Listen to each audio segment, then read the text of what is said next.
Are you concerned that an unidentified serial killer may be operating in your neighborhood? Have local authorities responded with the reassuring phrase, "We have no evidence these incidents are connected"? Congratulations! You may qualify for the Pizzaverse Serial Killer Neighborhood Watch. For one low imaginary payment, our highly unlicensed professionals will provide everything you need to survive an unsolved crime spree. Motion lights, doorbell cameras, deadbolts,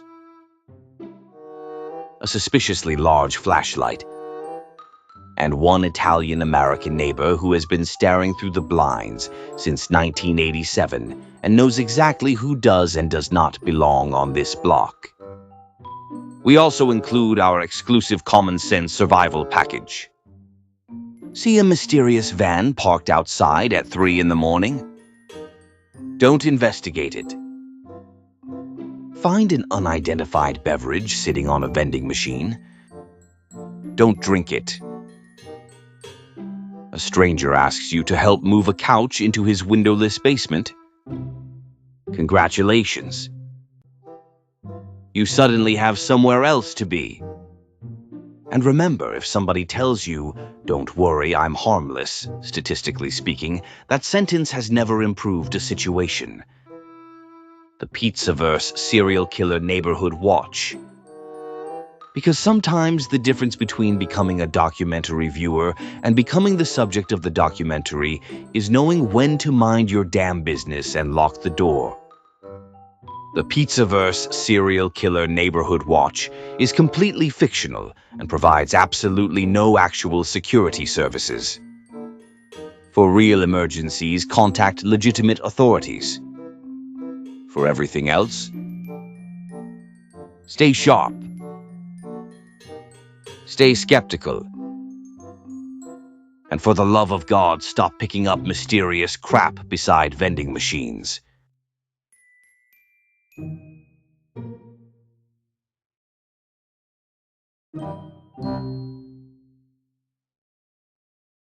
Disclaimer.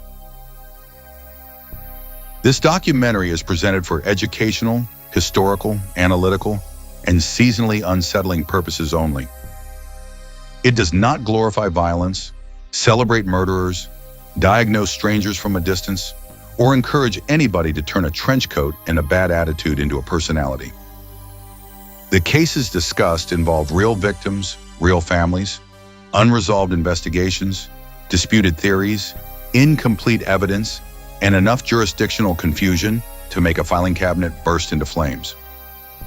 Some individuals mentioned were suspects, persons of interest, or subjects of public speculation.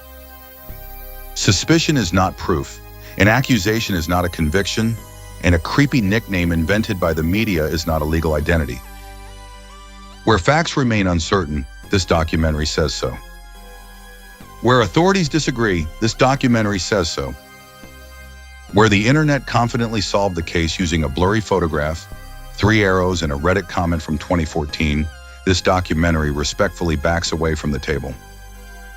No statement should be interpreted as a formal accusation against any living person unless supported by established public records, court findings, or official law enforcement statements. This is commentary, historical discussion, criminal analysis, and dark entertainment. It is not legal advice. It is not investigative instruction. And it is definitely not permission to follow suspicious strangers near interstate shoe stores, drainage ditches, abandoned construction sites, or vending machines containing complimentary mystery beverages. Use common sense. Respect the victims. Check the evidence. And remember, unresolved does not mean supernatural. It usually means somebody lost the paperwork. Serial killers still on the loose. Unsolved murders, active investigations, and the killers who vanished. A Pizzaverse Studios documentary. A Palermo Productions original. Written by Bambi Palermo. Narrated by Vincent Vinny DiPrio. Produced by Pizzaverse Studios. Some killers become infamous. Their names end up in documentaries, court records, books, podcasts, and documentaries about the documentaries. We know where they lived. We know how they were caught. We know what evidence finally brought them down. But the killers in this story are different. Some were never identified. Some were questioned but never charged. Some vanished before investigators could prove anything. And some may still be alive today, living quietly behind ordinary doors, standing in grocery store lines, driving highways, paying bills, and pretending they never destroyed a human life. Today, we are examining unsolved serial murder cases, suspected connected killings, and offenders who may have escaped justice. But this subject comes with an important distinction. A killer who was never caught is not automatically still active. A recent murder does not automatically belong to a serial killer. And several bodies found in one location do not automatically prove that one person committed every crime. Real investigations are rarely that convenient. Evidence crosses jurisdictions. Witnesses disappear. Records get lost. Departments fail to communicate. And sometimes the person responsible simply gets lucky. This documentary will examine what is known, what investigators suspect, and what remains buried beneath decades of rumor, fear, and unfinished police files. We will begin with cold cases that have haunted investigators for years. The I-70 killer. The Eastbound Strangler. The Jeff Davis 8. The West Mesa murders. The Rainbow Maniac. The Japanese vending machine poisonings. And other cases where the killer, or killers, were never conclusively identified. Then we will move into more recent investigations involving suspected serial crimes, mysterious clusters of violence, and offenders who may have escaped before the truth could catch up with them. These are not campfire stories. These were real victims. Real families waited for phone calls that never came. Real investigators opened files they could not close. And somewhere between the evidence, the theories, and the years of silence is one question nobody has been able to answer. Where did the killer go?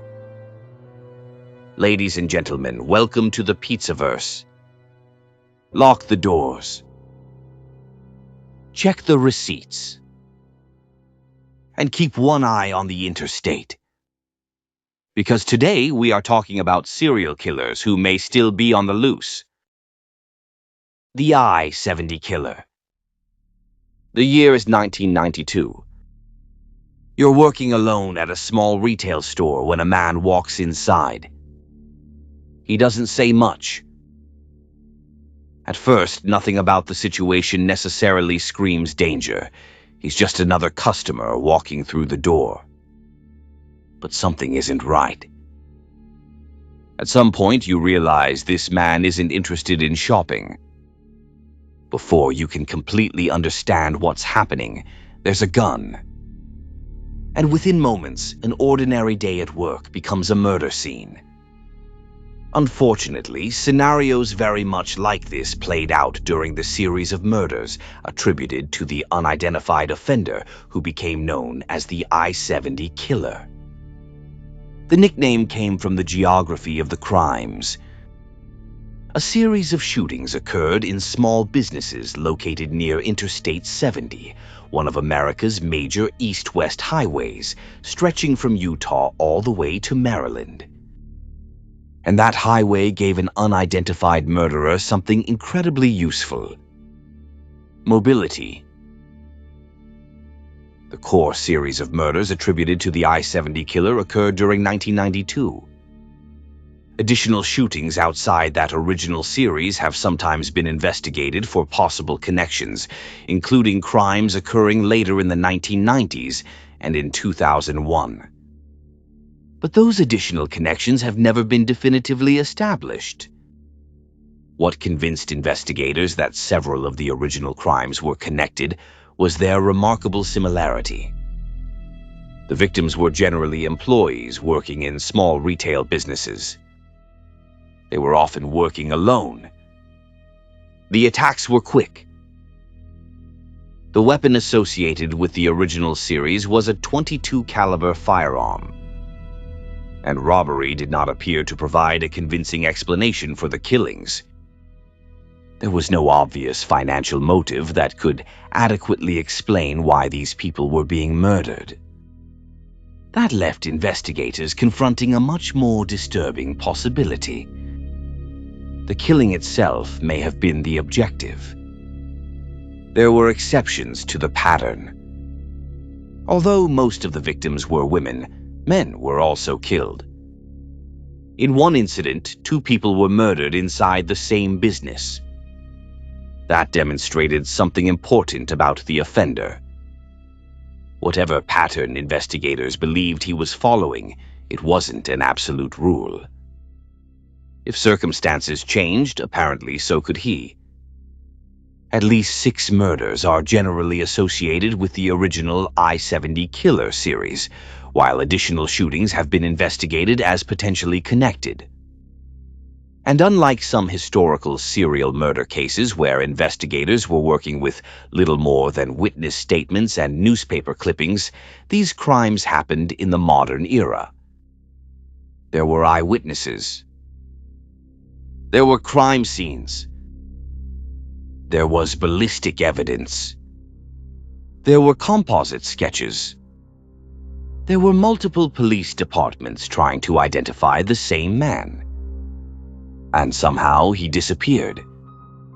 Witness descriptions generally portrayed the suspect as a relatively young, slender white man of average height at the time of the crimes.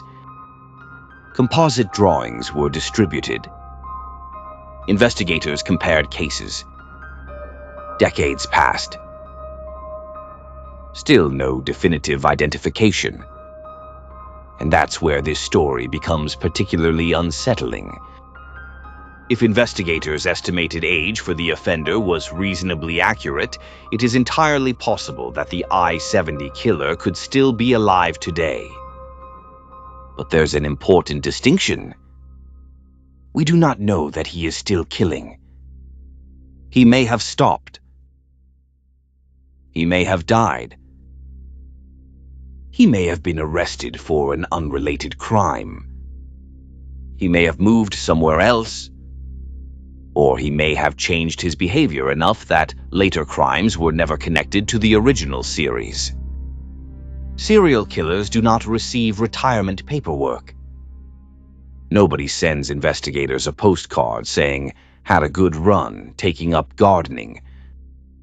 When the murders stop, investigators are sometimes left trying to determine why. Was the offender frightened by media attention? Did his personal circumstances change? Did he become physically incapable of continuing? Did he go to prison? Did he die? Or did the crimes only appear to stop because investigators stopped recognizing them as the work of the same person? That uncertainty has followed the I-70 killer investigation for decades. There are other unsolved interstate-related murder investigations in American history, but similar geography does not automatically mean the offenders were connected. Highways themselves create an enormous investigative problem. An offender can commit a crime in one jurisdiction and be dozens or hundreds of miles away before investigators even understand what happened. Different police departments may initially treat similar murders as completely unrelated cases. Different counties maintain different records. Different states have different investigators. And before modern databases made information sharing easier, connecting crimes across those boundaries could become a bureaucratic nightmare. The FBI has also examined violent crimes associated with America's highway system through its Highway Serial Killings Initiative. Long-haul travel can provide a mobile offender with access to numerous jurisdictions, truck stops, rest areas, motels, gas stations, and isolated stretches of highway. That does not mean truck drivers are inherently suspicious. It means mobility can make a criminal extraordinarily difficult to track. Whether the I-70 killer himself was actually a truck driver has never been established. He could have been a salesman, a delivery worker, a contractor, a drifter, someone traveling for business, or simply somebody familiar enough with Interstate 70 to understand how quickly it could carry him away from a crime scene. His occupation remains unknown. His identity remains unknown. His whereabouts remain unknown. And his ultimate fate remains unknown. More than 3 decades later, the most important question surrounding the I-70 killer is still the same question investigators were asking in 1992. Who was he?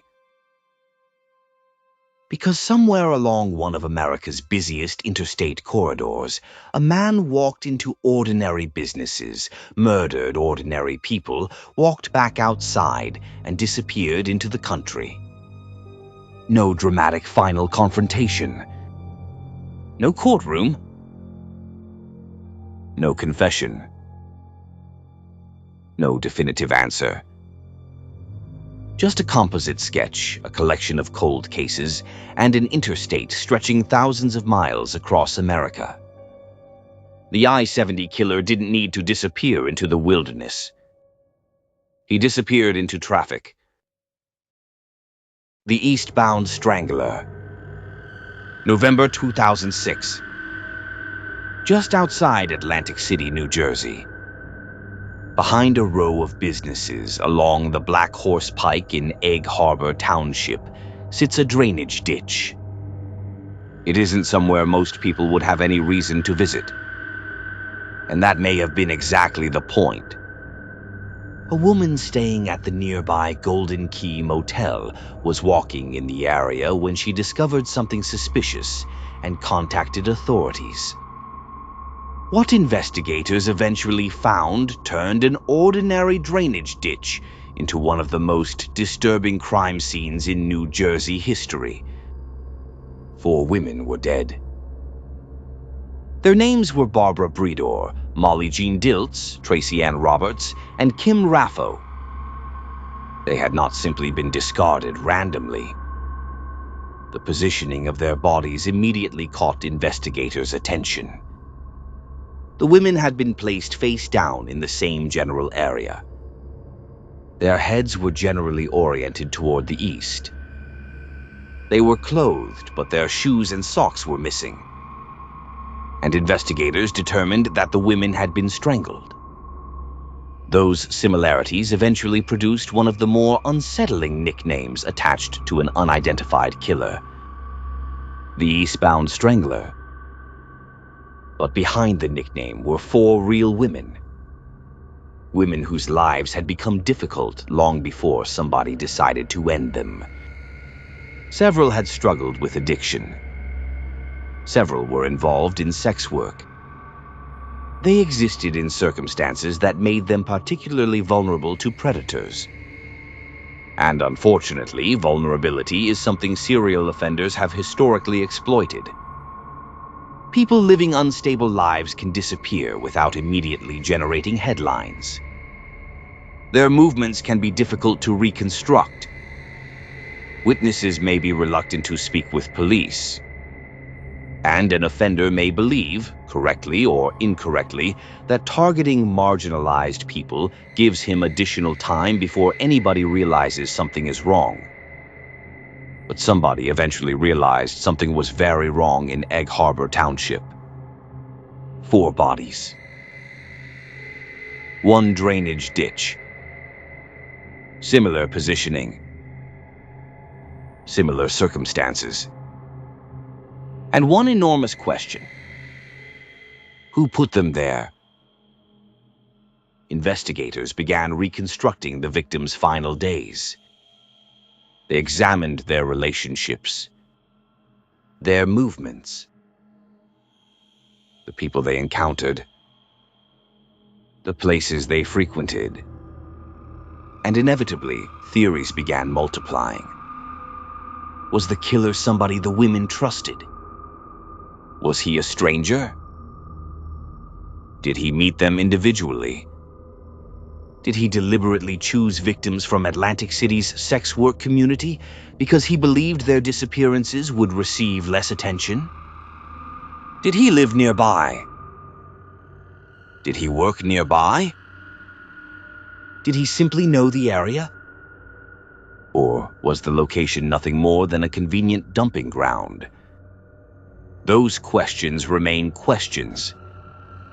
Because despite years of investigation, nobody has been convicted of murdering all 4 women. And this is where unsolved serial murder cases become dangerous territory for documentaries. The absence of an answer creates an irresistible temptation to manufacture one. A suspicious person becomes a suspect. A suspect becomes the killer. A theory gets repeated enough times that eventually people forget it was ever a theory. We're not doing that. There have been people investigated and theories discussed in connection with the Eastbound Strangler case. But suspicion is not proof. No person has been conclusively established in court as the murderer responsible for all 4 deaths. Even the assumption that one person killed all 4 women, while strongly suggested by the circumstances surrounding their discovery, should be treated as an investigative conclusion rather than supernatural certainty. And we cannot say that whoever committed these murders is definitely alive today. We cannot say that he continued killing. We cannot say that he stopped. We don't know. That's the terrible luxury an unidentified murderer receives. While everybody else is forced to live with questions, the person responsible gets silence. And silence creates possibilities. Maybe the killer died shortly afterward. Maybe he was arrested for something unrelated. Maybe he moved. Maybe he stopped killing. Maybe these murders were the only ones he ever committed. Or maybe there are other victims who have never been connected to this case. That's the nightmare hiding underneath every unresolved serial murder investigation. The official number of victims is not necessarily the actual number. It's simply the number investigators have been able to connect. And sometimes even that connection remains uncertain. Nearly 20 years after Barbara Bredor, Molly Jean Dilts, Tracy Ann Roberts, and Kim Raffo were discovered, their deaths remain a haunting part of New Jersey criminal history. 4 women were murdered. Their bodies were deliberately left together. Somebody knew exactly how they got there. And that somebody never had to explain it in a courtroom. The drainage ditch eventually surrendered its secret. The killer didn't. The Jeff Davis 8. Between 2005 and 2009, 8 women were found dead in and around Jefferson Davis Parish, Louisiana. The case became known as the Jeff Davis 8. Sometimes it is also called the Jennings 8. The victims were Loretta Lewis, Ernestine Patterson, Kristen Gary Lopez, Whitney Dubois, Laconia Muggy Brown, Crystal Shea Benoit Zeno, Brittany Gary, and Nicole Guillory. 8 women. One small community. And a case so tangled that every answer seemed to create 3 new questions. The women were not strangers to one another. Several knew each other personally. Some were related. Some moved within the same social circles. Some struggled with poverty, addiction, unstable housing, or sex work. Several had also interacted with law enforcement as informants. That fact would later become one of the most controversial parts of the entire investigation. The victims' bodies were found in canals, waterways, rural areas, and isolated locations around Jefferson Davis Parish. Some appeared to have been strangled. Others may have been suffocated or drowned. Reports concerning the exact causes of death were not always consistent, and in some cases decomposition made definitive conclusions difficult. The locations where the bodies were discovered suggested that whoever placed them there knew the area. These were not busy roads or obvious public spaces. They were places where a body could remain hidden. Places familiar to hunters, fishermen, locals, or anyone accustomed to moving through the rural landscape. And that raised the first major question. Was one person responsible? At first glance, the similarities seemed to suggest a serial killer. 8 women from the same community. Similar vulnerabilities. Bodies disposed of in remote locations. A pattern unfolding across several years. But as investigators and journalists examined the case, the story became far more complicated. The victims were connected to one another. Some had reportedly provided information to police. Some had allegedly informed on people within the same social circles. Certain names appeared repeatedly in interviews, rumors, and police records. And the deeper people looked, the less the case resembled the clean, organized work of one mysterious predator. Instead, it began to resemble a web. A web of drugs, informants, personal disputes, possible retaliation, local corruption, compromised witnesses, and overlapping relationships. In other words, the kind of case that makes a corkboard beg for retirement. Some investigators and writers still believe one serial killer could have been responsible for all 8 deaths. Others argue that multiple people may have committed the murders for different reasons. Some theories suggest that the women knew too much about local criminal activity. Others focus on disputes involving drugs, money, informants, or personal relationships. And then there are the allegations involving law enforcement. Those allegations range from claims of investigative incompetence to accusations of corruption, evidence mishandling, conflicts of interest, and possible complicity. This is where we need to slow down. There has never been a court finding establishing that local police collectively planned or committed the murders of the Jeff Davis 8. There has never been one proven official explanation tying every death to law enforcement. But serious concerns have been raised about how parts of the investigation were handled. Questions have surrounded relationships between suspects, victims, informants, and people connected to law enforcement. There have been allegations that certain evidence was ignored, mishandled, or lost. There have also been concerns that some individuals involved in the investigation were too close to the people and circumstances being investigated. In a small community, everyone knows someone. In this case, too many people seem to know everyone. And when investigators, informants, witnesses, suspects, and victims all exist inside the same tight network, objectivity becomes difficult. Trust becomes harder. Every interview carries baggage. Every rumor arrives with an enemy attached to it. And every mistake looks suspicious. That does not prove a conspiracy.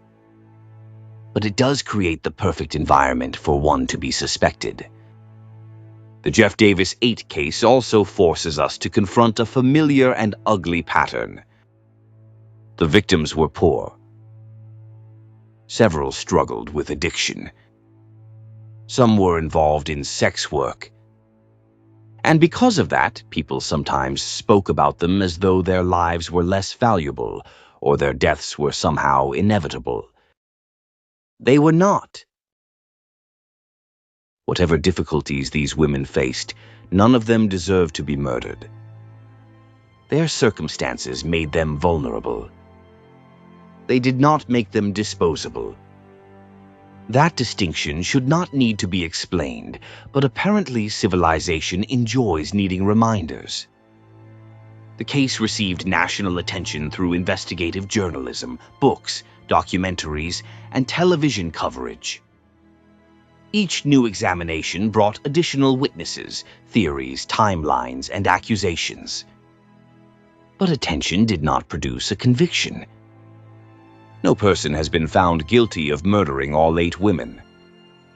No single theory has explained every death. And no official conclusion has resolved whether the Jeff Davis 8 were victims of one serial killer, multiple offenders, retaliation, organized criminal activity, or a combination of several motives. That uncertainty is what makes this case different from many of the others in this documentary. With the I-70 killer, investigators were searching for one unidentified man. With the eastbound strangler, 4 bodies were found together in a strikingly similar arrangement. The Jeff Davis 8 does not offer that kind of clarity. It offers overlapping lives, conflicting testimony, compromised relationships, rumors that sound plausible, theories that contradict one another, and an investigation that, depending on whom you ask, was either overwhelmed, mishandled, obstructed, or all 3. Maybe one killer moved through Jennings for 4 years. Maybe several killers did. Maybe some of the murders were connected and others were not. Maybe the person responsible was interviewed. Maybe the person responsible helped shape the investigation. Maybe the truth was always sitting in plain sight, buried beneath too many lies to recognize. 8 women died between 2005 and 2009. Their names became grouped together under one title. But each woman had her own life, her own family, her own story, and her own final moments. Loretta Lewis, Ernestine Patterson, Kristen Gary Lopez, Whitney Dubois, Laconia Muggy Brown, Crystal Shea Benoit Zeno, Brittany Gary, Nicole Gillory. The case remains unsolved. And somewhere in Jefferson Davis Parish, the truth may still belong to someone who has never been forced to tell it. The Jeff Davis 8 were connected in life. The mystery is whether the same person connected them in death. The West Mesa Murders, February 2009. On the western edge of Albuquerque, New Mexico, a woman was walking her dog across a stretch of undeveloped land. The area was dry, isolated, and covered with the kind of pale desert soil that seems to swallow everything placed beneath it. Then her dog found something. A bone! At first, it may not have looked extraordinary. The desert preserves all kinds of remains. Animals die. Bones surface. The wind moves dirt. But this bone was not from an animal. It was human. Police were contacted. Investigators arrived. And within hours, what began as the discovery of one bone became the excavation of one of the largest crime scenes in Albuquerque history. The remains of 11 women and an unborn child were eventually recovered from the West Mesa. The victims were Victoria Chavez, Michelle Valdez, Veronica Romero, Julie Nieto, Evelyn Salazar, Doreen Marquez, Monica Candelaria, Jamie Barella, Cinnamon Elks, Virginia Cloven, and Selania Edwards. Michelle Valdez was pregnant. Jamie Barella was only 15 years old. The women had disappeared over a period of several years, primarily between 2003 and 2005. Many had experienced homelessness, addiction, unstable housing, or involvement in sex work. Some had been missing for years before anyone understood that their disappearances might be connected. Their bodies had been buried in shallow graves across the same desolate stretch of land. The location did not look accidental. Somebody had returned to the West Mesa repeatedly. Somebody had transported victims there. Somebody had placed them underground and trusted the desert to keep quiet. For years it did. The unidentified offender became known in the media as the West Mesa Bone Collector. It is the kind of nickname that sounds designed for a horror movie poster. But this was not fiction. There was no masked villain standing dramatically on a hill. There were women who vanished. There were families who waited. There was a burial ground hidden beneath ordinary dirt. And there was a killer who was never conclusively identified. Because the bodies had been buried for years, determining exact causes of death was extremely difficult. Decomposition had erased much of the evidence investigators would normally use. Authorities found signs of trauma, but in many cases they could not establish precisely how the victims had been killed. That uncertainty created an enormous obstacle. Without a clear cause of death, investigators had fewer forensic details to compare. Without witnesses to the killings, they had to reconstruct the victims' movements years after the fact. And because many of the women lived unstable lives, timelines were incomplete. Phone numbers changed. Addresses changed. People moved. Witnesses disappeared. Memories faded. Some people were afraid to speak. Others simply could not remember. The killer had time working in his favor. And time is one of the most effective accomplices a murderer can have. Investigators studied the burial site. They compared the victims' lives. They examined missing person reports. They reviewed known offenders. They searched for men connected to the local sex work community. They considered people with access to vehicles, isolated land, and the confidence to return to the same location repeatedly. Several names eventually became associated with the investigation. Some men were publicly discussed as possible suspects. Some had violent histories. Some had connections to missing women. Some died before investigators could fully resolve the questions surrounding them. But suspicion is not proof. No person has been conclusively established as the West Mesa killer. And no one has been convicted of murdering all 11 women. The case also exposed another disturbing pattern seen throughout serial murder history. The victims were marginalized. Several struggled with addiction. Some were involved in sex work. Some had been arrested. Some had lost contact with relatives. And when women living under those circumstances disappear, their absence can be explained away far too easily. People assume they left town. They assume they relapsed. They assume they do not want to be found. They assume someone else will report them. Predators understand those assumptions. They rely on them. A killer does not need society to approve of what he is doing. He only needs society to look away long enough. When the West Mesa remains were discovered, investigators had to confront the possibility that one person had used the same location as a private cemetery for years. That is not a spontaneous act.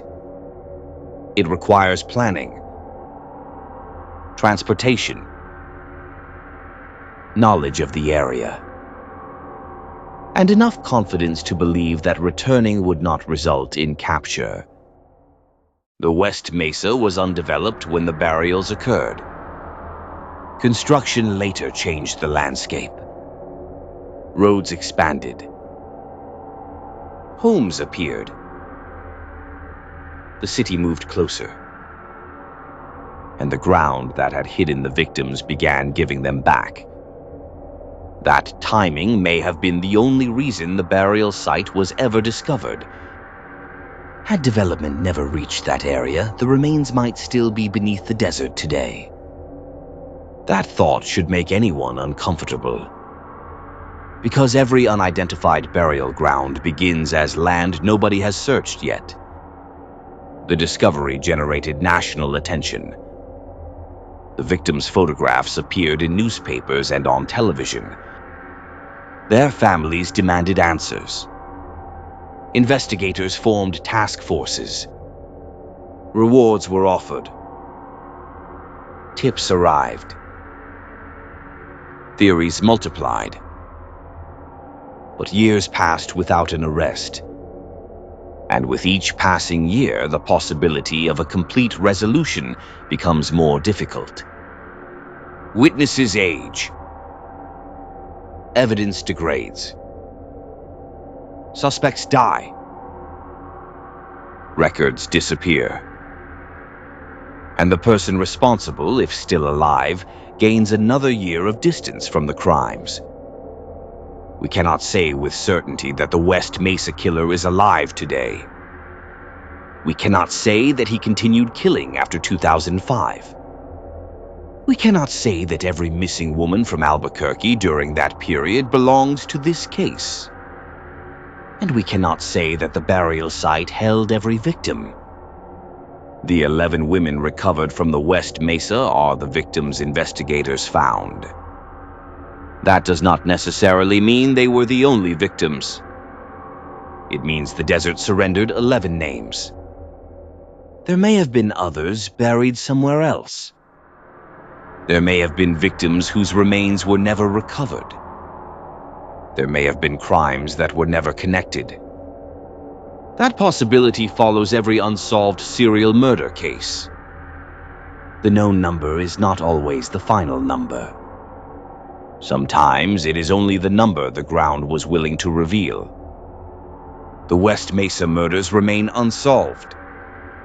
11 women and an unborn child were hidden beneath the New Mexico desert. Their killer was never conclusively identified. And more than 2 decades after many of them vanished, investigators are still left with the same questions. Who brought them there? Why did the killings stop?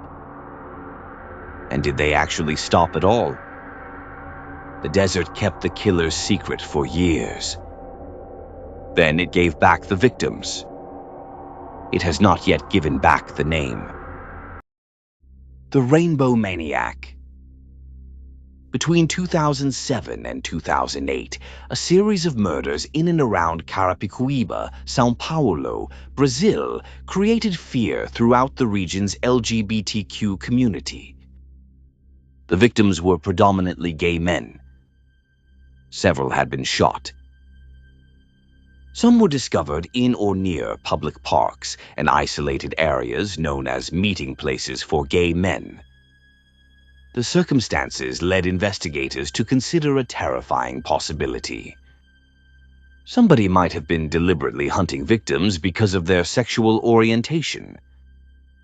Brazilian media gave the unidentified offender a name: the Rainbow Maniac. It is dramatic. It is memorable. And, like many serial killer nicknames, it risks turning real murders into branding. Behind that nickname were men with families, friends, histories, and futures that somebody decided to erase. Estimates concerning the number of potentially connected victims varied. Some reports associated more than a dozen murders with the suspected offender. The victims were generally young or middle-aged gay men. Many had been shot in the head or upper body. The similarities attracted the attention of investigators and São Paulo's public safety authorities. In 2008, officials publicly acknowledged the possibility that the killer could be a police officer. That was an extraordinary statement. Police departments are not generally eager to announce that one of their own may be roaming around murdering people. But the circumstances surrounding the crimes forced investigators to consider uncomfortable possibilities. The offender appeared comfortable with firearms. He may have understood police procedures. And witnesses reportedly described a man who had been seen around locations connected to the victims. Later that year, a former police officer named Jairo Francisco Franco was arrested. Authorities accused him of involvement in the murders. One witness alleged that he had seen Franco shoot a gay man multiple times. Another reportedly placed him near a park associated with the crimes. For the first time, investigators appeared to have a name attached to the terrifying nickname. An arrest had been made. Witnesses had spoken. A former police officer was on trial. It looked as though the case might finally receive an answer. But an arrest is not a conviction. And an accusation is not proof. Franco denied being the Rainbow Maniac. In 2011, a jury acquitted him. That acquittal matters. It means we cannot responsibly identify Jairo Francisco Franco as the man who committed the entire series of murders. He was accused. He was tried. And he was found not guilty. The broader mystery remained. Who killed these men? Were all of the murders actually connected? Was one offender responsible? Were there several offenders targeting victims in similar locations? Did prejudice cause investigators, witnesses, or the public to combine separate crimes into one terrifying narrative? Or did one killer successfully hide behind that very confusion? These questions have never received a definitive answer.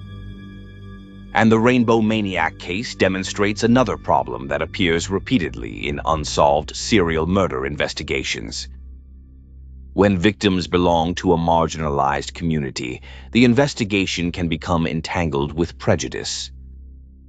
Gay men meeting in parks or discreet public locations may have been reluctant to speak with police. Some may have feared being publicly identified. Some may not have been open about their sexuality to relatives or employers. Others may have distrusted law enforcement entirely. An offender targeting that community could exploit those fears. He could assume that witnesses would remain silent. He could assume that victims' private lives would distract from the actual crime. And he could assume that public sympathy would be limited. Predators frequently choose victims they believe society will not rush to protect. That does not make the victims invisible. It means somebody was counting on everybody else treating them that way. The possibility that a police officer may have been involved made the investigation even more disturbing. A law enforcement background could theoretically provide access to firearms, knowledge of investigative methods, confidence around crime scenes, and authority that might make victims lower their guard. But possibility is not proof. The former officer who stood trial was acquitted. No other person has been conclusively identified as the offender responsible for the entire series. Even the total number of victims remains uncertain. Media reports, police investigations, and later summaries do not always agree on which murders should be included. That is common in suspected serial murder cases. Once investigators believe they have found a pattern, every similar crime risks being pulled into the same category. Sometimes that reveals a genuine series. Sometimes it creates a series that never existed exactly as described. Without a conviction or definitive forensic link, investigators are left trying to determine whether similarities represent one killer or several separate tragedies. The Rainbow Maniac case remains unresolved. A man was arrested. A trial took place. A jury acquitted him. And the killer responsible for the murders, whether one person or more than one, was never conclusively established. We also cannot say with certainty that the offender is alive today. We cannot say that he continued killing after 2008. And we cannot confidently attach every suspected victim to one individual. What we can say is that gay men were murdered in a concentrated period of violence. Their community was frightened. Authorities believed the similarities were serious enough to investigate as a potential serial murder case. And despite an arrest and a public trial, the larger mystery survived. The media gave the killer a colorful name. The victims were left with unfinished stories. And somewhere between those two things, justice disappeared. The Japanese vending machine poisonings. The year is 1985. You are standing beside a vending machine in Japan. On top of it sits an unopened bottle of juice. The cap appears sealed. The bottle looks untouched. Maybe someone bought an extra drink and left it behind. Maybe it came from a promotion. Maybe somebody simply decided to pay it forward. You take the bottle. You drink it. And within hours you become violently ill. For several people in Japan, that nightmare became real. Between April and November 1985, a series of poisonings spread fear across the country. Unattended beverages had been left on or near vending machines. Some had been deliberately contaminated with paraquat, an extremely toxic herbicide. People drank them believing they were safe. Some became seriously ill. Others died. The crimes were terrifying because they required almost no contact between the offender and the victim. There was no forced entry, no obvious confrontation, no personal connection. The killer did not need to overpower anyone. The bottle did the work. At the time, vending machines were already deeply embedded in daily life throughout Japan. They stood outside businesses, near train stations, along roads, and in residential neighborhoods. They sold drinks quickly and anonymously. That convenience became part of the danger. Some beverage promotions offered a second bottle or can at no additional cost. Customers occasionally left the extra drink nearby for someone else. So finding an unopened beverage beside a vending machine did not automatically seem suspicious. It could look generous, ordinary, even wholesome. And somebody exploited that trust. The poisoned drinks were found in different locations. Victims had no obvious connection to one another. They were not members of the same family. They did not work together. They did not appear to have been personally selected. They were simply the people who happened to pick up the wrong bottle. That randomness made the crimes especially frightening. Anyone could become a victim. The offender did not need to know who would drink the poison. He did not need to care. Age, gender, occupation, family, personality, none of it mattered. The person choosing the bottle had already been reduced to an anonymous target. Paraquat poisoning can be agonizing. The chemical can damage the mouth, throat, digestive system, kidneys, liver, and lungs. Some victims deteriorate rapidly. Others survive for days or weeks while organ damage continues. There is no simple antidote that reverses the poisoning. Once ingested in a significant amount, paraquat can become a slow chemical execution. And that was what had been hidden inside an ordinary drink. Reports concerning the precise number of victims vary. Several deaths were linked to the 1985 poisonings, and many more people were reportedly sickened or treated after consuming suspicious beverages. But the uncertainty surrounding the numbers reveals another problem. Not every incident was necessarily connected. Some may have involved copycats. Some reports may have combined unrelated poisonings. And some victims may never have been recognized as part of the same pattern. Authorities initially considered the possibility that a single offender was responsible. But no suspect was conclusively identified. There was no reliable surveillance footage showing one person placing every bottle. There was no confession. There was no fingerprint or forensic breakthrough that produced a name. And the method itself left very little evidence behind. A poisoned bottle could be placed in seconds. The offender could walk away before anyone noticed. Hours might pass before the victim became sick. By then, the location had changed. People had come and gone. The bottle had been handled. The scene was no longer a scene. It was just another vending machine beside another road. Police and beverage companies responded with public warnings. People were urged not to consume drinks found unattended. Manufacturers reviewed packaging and vending practices. Public awareness campaigns spread across the country. A simple social rule became necessary. Do not drink anything you did not buy yourself. Which, frankly, should not have required a national murder campaign to become common sense, but humanity enjoys learning lessons through the most horrifying available method.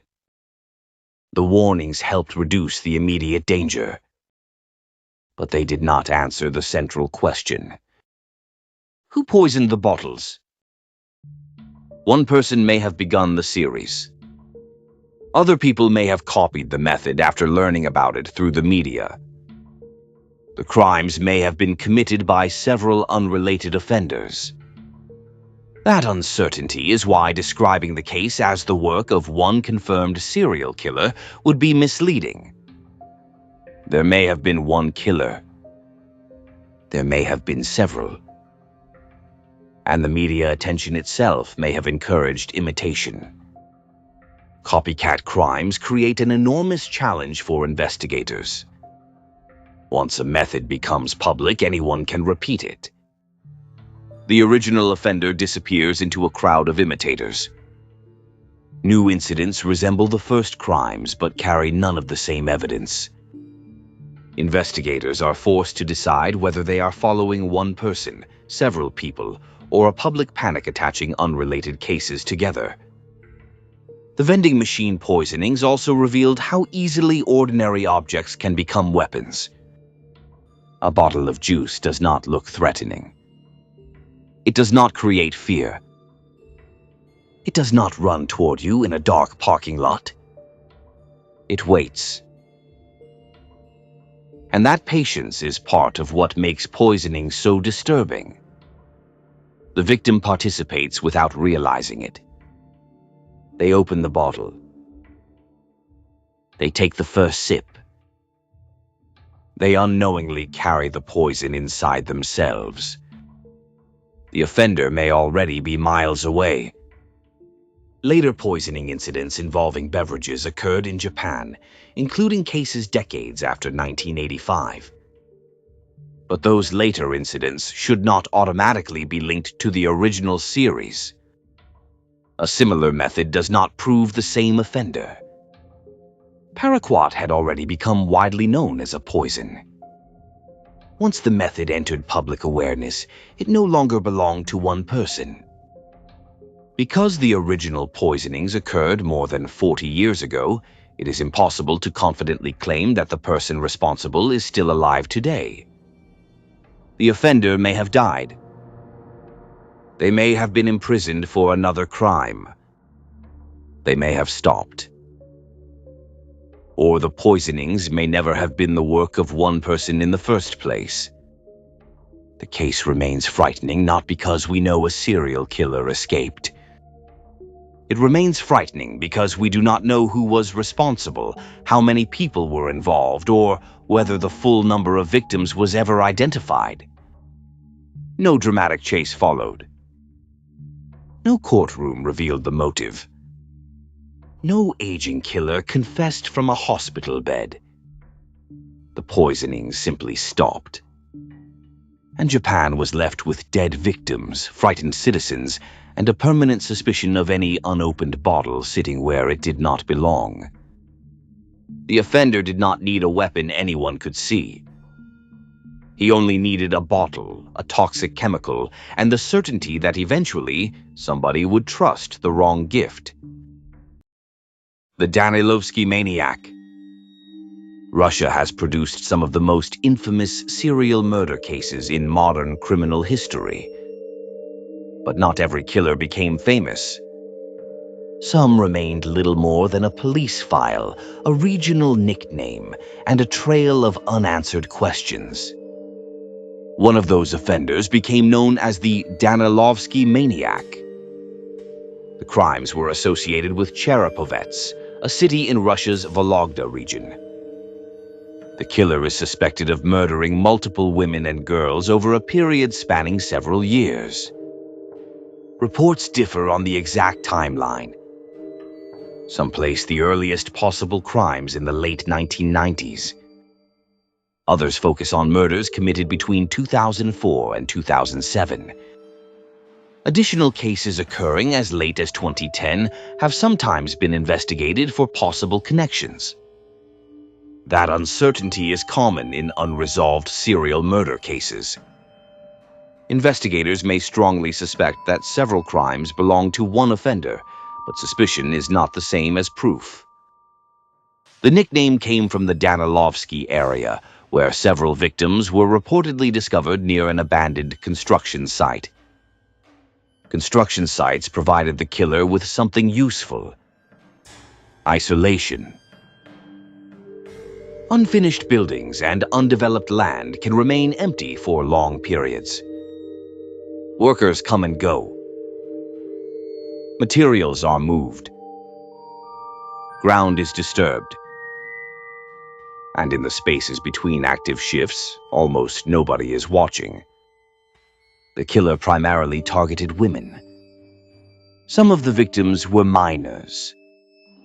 They were reportedly attacked, killed, and concealed in construction areas or other isolated locations around the city.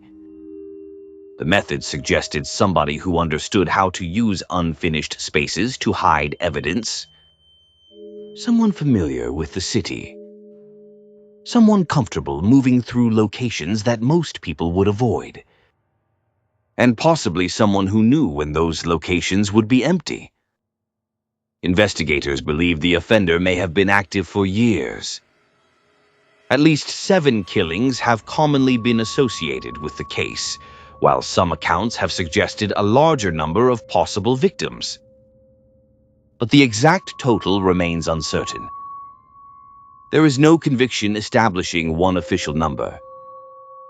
There is no confession describing every crime, and there is no definitive forensic conclusion tying every suspected victim to the same person. What investigators did have was a disturbing pattern. Women and girls were disappearing. Bodies were being found in similar environments. And somebody appeared to be using the city's abandoned spaces as both hunting grounds and hiding places. One of the strangest details associated with the Danilovsky maniac was the reported discovery of crude drawings at crime scenes. The images were described as graphic and disturbing. Investigators believed they may have been left deliberately. If that interpretation is correct, the drawings were not random debris. They were communication. A message left behind for police. A taunt. A signature. Or perhaps an attempt by the killer to control how the crimes were understood. Serial offenders do not always leave messages because they want to be caught. Sometimes they leave them because they want to be noticed. They want investigators to know that the crimes are connected. They want fear to spread. They want a private act of violence to become a public performance. And nothing says emotional stability quite like leaving nightmare doodles beside a murder victim. Police launched a large investigation. Hundreds of people were reportedly questioned. Potential suspects were examined.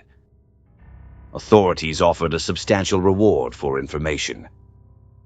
The reward reached hundreds of thousands of rubles. Still, nobody provided the information investigators needed to close the case. No suspect was conclusively identified. No arrest produced a final answer. No trial established who committed the murders. That does not necessarily mean the police had nothing. Unsolved investigations often contain suspects, witness statements, forensic results, and internal theories that are never released publicly. Authorities may withhold information to protect the investigation. They may possess evidence that is suspicious but not strong enough to support charges. Or they may have had one promising suspect who died, disappeared, or could never be conclusively connected to the victims. The public is left with fragments, an age estimate, a physical description, a suspected timeline, a general location, and a nickname. Authorities reportedly developed a broad profile suggesting that the killer could now be an older man. Some descriptions mentioned possible hair loss or bald patches. But that kind of profile is frustratingly vague. An older man with thinning hair in Russia does not exactly narrow the field to three gentlemen waiting outside a bakery. Criminal profiles are not portraits. They are probability models. They may help investigators prioritize suspects. They may suggest an offender's approximate age, lifestyle, occupation, or familiarity with a location. But they do not provide a name. And they can be wrong. The Danilovsky case also reflects one of the greatest difficulties in investigating crimes spread across many years. Police procedures change. Investigators change. Evidence is collected under different standards. Records move between departments. Witnesses forget details. Technology improves, but only if the original evidence was preserved well enough to be tested again. A case beginning in the late 1990s may look completely different when reviewed in 2010. What once appeared unconnected may suddenly form a pattern. But by the time that pattern becomes visible, the offender may already be gone. He may have moved. He may have died. He may have been imprisoned. He may have stopped killing, or the crimes may have continued somewhere else under circumstances that looked completely different. That is the danger of relying too heavily on a killer's known method. Methods change. Victims change. Locations change. A murderer can learn. And investigators may spend years looking for the same pattern, while the offender deliberately creates a new one. As far as publicly available information indicates, the Danilovsky maniac remains unidentified. The cases associated with him remain unresolved. And we cannot say with certainty whether he is alive today. We cannot say that every suspected victim was killed by the same person. And we cannot say that the crimes ended exactly when the known timeline ended. What we can say is that multiple women and girls were murdered. Their bodies were hidden in places most people had no reason to enter. Somebody appears to have returned to similar environments repeatedly. And despite interviews, rewards, profiles, and years of investigation, that person was never conclusively named. The killer used abandoned buildings to hide the victims. Eventually, the buildings changed. The city changed. The investigators changed. But the most important part of the case did not. The space where the killer's name should be is still empty. Recent cases and the highways of Mexico. The cases we have examined so far stretch across years and, in some instances, decades. The killers may still be alive. They may be dead. They may be imprisoned for unrelated crimes.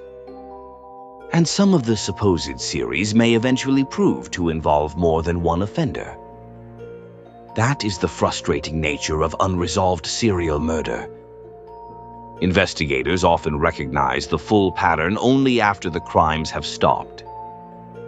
Victims who initially appeared unrelated become connected through geography, forensic evidence, witness statements, or a shared method. A collection of separate murder files suddenly becomes one case. But that process takes time. Sometimes years. Sometimes decades. And when we begin discussing more recent murders, certainty becomes even harder to find. A recent cluster of killings may eventually be identified as serial murder. It may also involve organized crime, gang violence, trafficking, robbery, personal disputes, or several unrelated offenders operating in the same dangerous region. So this next section requires caution. We are no longer examining only established historical series. We are entering cases where the full pattern may still be developing. And nowhere is that more complicated than along certain highways in Mexico. Some stretches of road have become notorious for disappearances, kidnappings, ambushes, murders, and organized criminal activity. Drivers leave home and never reach their destinations. Vehicles are found abandoned. Families receive no answers.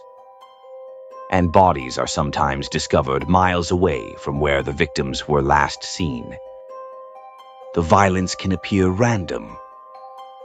But randomness is often only what a crime looks like before investigators understand the motive.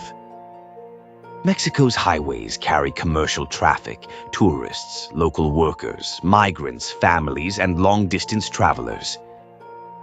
They also cross territories controlled or contested by organized criminal groups. That creates an environment where many different kinds of violence can occur along the same road. Some victims may be targeted for ransom. Others may be mistaken for members of rival groups. Some may resist robbery.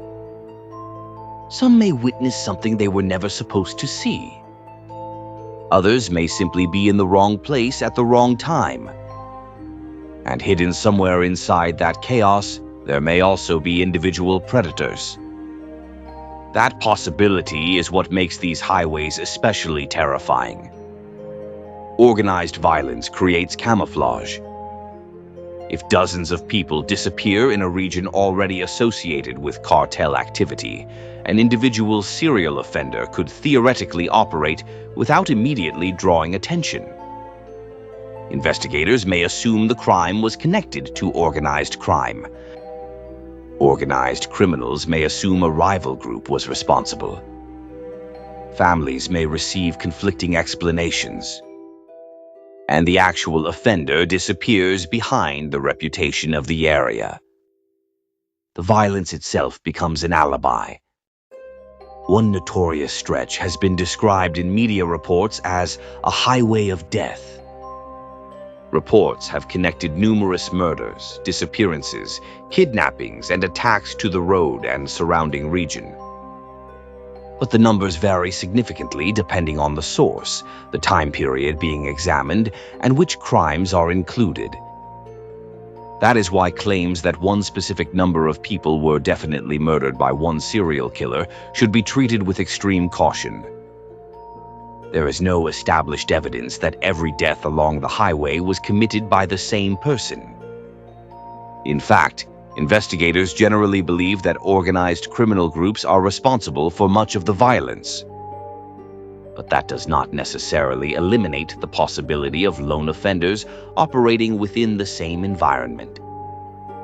A cartel member can also be a serial murderer. A kidnapper can develop a pattern of killing victims. A group may commit repeated murders for reasons that have nothing to do with traditional serial killer psychology. The category becomes blurry. Serial murder is generally defined by repeated killings committed in separate events. The motive does not have to be sexual. The offender does not have to leave a calling card. And the murders do not have to resemble a Hollywood thriller. An individual who repeatedly kills strangers during kidnappings, robberies, or territorial operations may technically fit parts of the definition, even if the surrounding criminal context is very different. But without specific evidence connecting murders to one offender, labeling the entire highway a serial killer hunting ground becomes speculation. And speculation travels faster than any car on the road. Survivors of attacks along dangerous Mexican highways have described being stopped by armed men, abducted, beaten, interrogated, robbed, or tortured. Some were released. Some escaped. Others were never seen again. Those accounts support the conclusion that organized groups have used highways as places of control and intimidation. The road is not merely a route. It becomes a checkpoint, a trap, a border controlled by people who never appeared on any official map. And once a vehicle is forced off the highway, the victim may be taken into terrain where witnesses are scarce and law enforcement access is limited. For investigators, these cases can become almost impossible to untangle. Different police agencies may control different sections of the road. Victims may come from other states or countries. Bodies may be discovered outside the jurisdiction where the abduction occurred. Families may be too frightened to report what they know. Witnesses may fear retaliation. Police officers themselves may be threatened, corrupted, or overwhelmed. And evidence has a remarkable habit of disappearing whenever too many powerful people benefit from confusion. This does not mean every officer is corrupt. It means an investigation cannot function properly when the people conducting it are working inside an environment of intimidation and mistrust. That distinction matters. It is easy to look at unsolved crimes and declare that authorities must be involved. Sometimes misconduct does occur. Sometimes corruption is documented. But sometimes investigators are simply trying to solve crimes inside a system where witnesses vanish, resources are limited, and the people responsible possess military-grade weapons and territorial control. There are no tidy corkboards in that reality. There are families searching deserts. There are volunteers digging through fields. There are unidentified remains. And there are stretches of road where stopping for the wrong vehicle can become the last decision a person ever makes. So are serial killers operating along Mexico's highways? Possibly. But there is no responsible way to claim that every murder along one stretch belongs to a single offender. The more accurate conclusion is also the more disturbing one. Many different killers may be operating within the same landscape. Some may be members of organized criminal groups. Some may kill for money. Some may kill to enforce control. Some may kill because they enjoy it. And because the surrounding violence is already so extensive, separating one motive from another becomes nearly impossible. A traditional serial killer depends on secrecy. On these highways, secrecy is built into the road. The victims disappear into territory controlled by fear. The crimes become one more statistic inside a much larger catastrophe. And an individual predator does not need to create chaos. He only needs to understand how to hide inside it. The Highway of Tears. Highway 16 stretches across northern British Columbia, Canada. It passes through mountains, forests, small communities, and long isolated distances where transportation can be limited and help may be hours away. The road is beautiful. It is also haunted by decades of disappearances and murders. Over time, one section of the highway became known by another name: the Highway of Tears. Since the late 1960s, numerous women and girls have disappeared or been found murdered along Highway 16 and the surrounding roads. Many of the victims were indigenous. Some were teenagers. Some were hitchhiking because they had no reliable transportation. Some were traveling between communities, visiting friends, returning home, or simply trying to get from one place to another. They vanished along a road where distance itself could become a weapon. The precise number of victims associated with the Highway of Tears depends on how the case is defined. Official investigations have generally used a narrower list. Families, activists, journalists, and indigenous organizations have often used broader numbers that include additional disappearances and murders across a larger geographic region. Some estimates exceed 40 victims. Others are much higher. That disagreement does not mean the tragedy has been exaggerated. It means there has never been one universally accepted boundary around the case. Which roads count? How far from Highway 16 can a victim be found and still be included? What year should the timeline begin? Should every unresolved disappearance be counted alongside confirmed murders? Those questions affect the number. They do not change the reality. Women and girls disappeared. Bodies were found. Families were left waiting. And many cases remain unresolved. The Highway of Tears is sometimes described as though one unidentified serial killer has been hunting women along the road for more than 50 years.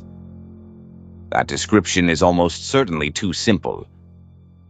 The timeline spans generations. Different cases occurred decades apart. Different offenders have been suspected. Some murders have resulted in convictions. Other victims have never been found. The evidence does not support the idea that one person committed every crime. Instead, the Highway of Tears appears to represent something broader. Multiple offenders, multiple circumstances, and a long-standing environment in which vulnerable women could disappear with terrifying ease. The isolation of the region played a major role. Many communities along Highway 16 had limited public transportation. People without cars sometimes relied on hitchhiking. For young women trying to reach work, school, medical appointments, friends, or family, accepting a ride from a stranger could feel less like reckless behavior and more like the only available option. Predators understand necessity. They know the difference between someone taking a risk for excitement and someone taking a risk because there is no bus coming. A person standing beside a remote highway may have nowhere safe to wait. No nearby business. No phone. No witness. And once she enters a vehicle, the driver controls where the journey ends. That vulnerability was not created by the victims. It was created by geography, poverty, inadequate transportation, and decades of institutional failure. Telling women not to hitchhike may sound like practical advice, but advice becomes insulting when the safer alternative does not exist. Communities had been demanding reliable transportation along the highway for years. Warnings were posted. Campaigns were launched. Families spoke publicly. Still, women continued to disappear. And every new case reopened all of the older wounds. The victims associated with the Highway of Tears included young women such as Gloria Moody, Monica Jack, Alberta Williams, Ramona Wilson, Delphine Nichal, and many others whose names became part of a growing demand for justice. Each case had its own circumstances. Some women were last seen walking. Some were believed to have accepted rides. Some disappeared after leaving gatherings. Some bodies were found near roads, rivers, or wooded areas. Others remain missing. The cases were connected by geography and vulnerability, but not always by forensic evidence. And that distinction is important. A shared highway does not automatically mean a shared killer. The road provided opportunity to many different offenders. It also made investigations difficult. Jurisdictional boundaries complicated communication. Cases involved local police, the Royal Canadian Mounted Police, Indigenous communities, and different regional authorities. Information collected in one investigation did not always reach another. Records from older cases were incomplete. Evidence had been lost or degraded. And some families felt authorities had not taken the disappearances seriously enough when they were first reported. That distrust did not appear out of nowhere. Indigenous families in Canada have repeatedly described their loved ones being stereotyped as runaways, intoxicated, involved in risky lifestyles, or unwilling to be found. Those assumptions can cost investigators critical time. The first hours after a disappearance matter. Vehicles can leave the region. Witnesses forget details. Surveillance footage is erased. Weather destroys evidence. And when police begin from the assumption that a missing woman will probably return on her own, the offender begins with a head start. The Highway of Tears became part of the larger national crisis involving missing and murdered Indigenous women and girls. This crisis is not limited to one road. It extends across Canada and reflects a long history of colonial violence, poverty, displacement, discrimination, inadequate services, and failures within criminal justice and social support systems. Reducing the Highway of Tears to one mysterious monster would therefore miss the real horror. The danger was never only one man. It was a landscape where multiple men could prey on women and expect confusion, distance, prejudice, and institutional indifference to protect them. Some cases have been solved. In 2014, Cody Legabokov was convicted of murdering 4 women in northern British Columbia. His victims included Jill Stuchenko, Natasha Montgomery, Cynthia Moss, and Lauren Leslie. His crimes demonstrated that a serial killer had, in fact, operated within the broader region. But Legabokov was not responsible for every Highway of Tears case. His conviction did not close the larger investigation. It answered 4 families and left many others waiting.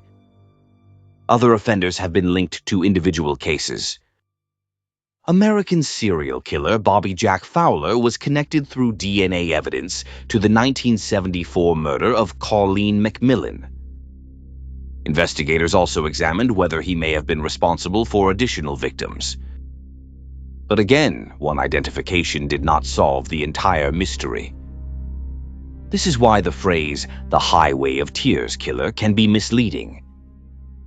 There was no single proven offender behind every disappearance.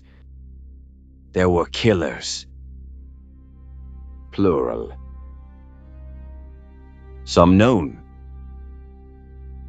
Some suspected. Some never identified. And potentially some whose victims have not yet been connected to one another. That may be more frightening than the idea of one serial killer. One offender can be caught. A pattern of vulnerability is harder to arrest. Governments and communities eventually introduced transportation initiatives, public awareness campaigns, improved coordination, and other safety measures. But those improvements arrived after families had spent decades demanding action. And even now, transportation and safety remain serious concerns across remote northern communities. A bus route cannot solve every murder, but it can remove one opportunity from a predator. It can mean that a teenage girl does not have to choose between missing an appointment and accepting a ride from a stranger. It can turn an isolated roadside into a scheduled stop. It can give somebody another way home. The Highway of Tears remains a symbol of unresolved murder, of missing women, of families who refuse to let the names disappear, and of what happens when society treats predictable danger as though it were an unfortunate mystery. The forest did not kill these women. The highway did not kill them. People did. The road merely gave those people privacy. For decades, women vanished along Highway 16. Some killers were eventually named. Others were not. And the tragedy was never that one monster haunted the road. It was that the road made room for many. The toy car murders. Sinaloa, Mexico. A region internationally associated with organized crime, cartel violence, trafficking, and decades of bloodshed. In a place where murder itself can struggle to make headlines, somebody found a particularly bizarre way to make certain killings stand out. Toy cars. Between approximately 2019 and 2023, reports emerged describing murder victims discovered with small toy vehicles placed on or near their bodies. The victims were reportedly accused of stealing cars. They were shot. Their bodies were abandoned. And beside them, somebody allegedly left a miniature automobile. A calling card. Or perhaps a warning. The crimes became known in some reports as the toy car murders. And if this sounds like somebody borrowed a plot from a vigilante television series and decided subtlety was for cowards, welcome to the case. But the reality is considerably more complicated. Authorities and media reports have investigated whether several of these killings were connected. At least 5 victims have been associated with the suspected series in some accounts, while additional deaths have been discussed as potentially related. But there is no definitive evidence publicly establishing that one person committed every murder. There may have been one offender. There may have been several. There may have been an organized group. Or the toy cars may have become a symbolic warning copied by different offenders operating within the same criminal environment. What apparently connected the victims was the accusation that they had stolen vehicles. That produced speculation that the killings represented some form of vigilante justice. But let's be extremely clear about something. This is not justice. There is a legal system for determining whether somebody committed a crime. Dragging a suspected thief somewhere, shooting him, and leaving a matchbox car beside the body is not a trial. It is murder with arts and crafts. And frankly, the arts and crafts department should not be involved in homicide. The placement of the toy cars appears designed to communicate a message. The victim was not simply killed. Somebody wanted people to understand why the victim had supposedly been killed. That distinction matters. A traditional serial killer may leave a signature because it satisfies some psychological need. An organized criminal group may leave a symbol because it wants everyone else to see it. The body becomes advertising. The object becomes the slogan. And fear becomes the product. That behavior is common within organized criminal violence. Bodies may be displayed in particular ways. Messages may be attached. Objects may be deliberately positioned. The objective is not necessarily secrecy. Sometimes the objective is exactly the opposite. The killers want the body found. They want photographs circulating. They want rumors spreading. They want the next potential target to understand what supposedly happens to people who violate their rules. That creates a major problem when trying to classify the toy car murders as serial killings. If one person independently selected alleged car thieves and repeatedly murdered them over time, that person could potentially fit certain definitions of a serial killer. But if an organized group ordered executions as punishment for theft, the crimes would fit more naturally within organized criminal violence. And if several unrelated people copied the toy car signature, then there may not be one series at all. The calling card does not answer that question. It only makes the murders look connected. And sometimes looking connected is the entire point. Sinaloa provides an especially difficult environment for separating serial murder from organized violence. The region has experienced years of conflict involving criminal organizations. Murders can result from territorial disputes, drug trafficking, personal revenge, debt, kidnapping, robbery, informants, internal discipline, rival organizations, and occasionally motives that have nothing whatsoever to do with organized crime. When violence becomes common, an individual predator gains camouflage. A body discovered with gunshot wounds may be assumed to be another cartel killing. Investigators may initially search for connections to organized crime, rather than asking whether the victim fits a completely different pattern. That does not mean authorities are incompetent. It means context influences an investigation. If somebody is murdered in a region experiencing cartel warfare, organized crime is an obvious possibility. But obvious possibilities can occasionally hide less obvious ones. That is why the toy car murders remain intriguing. If the same person committed these killings, then we may be looking at an offender who constructed his own private version of punishment. He identified people he believed were car thieves. He decided guilt himself. He decided the sentence himself. And then he apparently left a symbol explaining the supposed crime. That would make him killer, judge, jury, and tiny car dealership all at once. Not exactly a functioning criminal justice system. But there is another possibility. The killings may have been intended to discourage vehicle theft within territory controlled by an organized criminal group. Cars are valuable. They can be sold. They can be stripped for parts.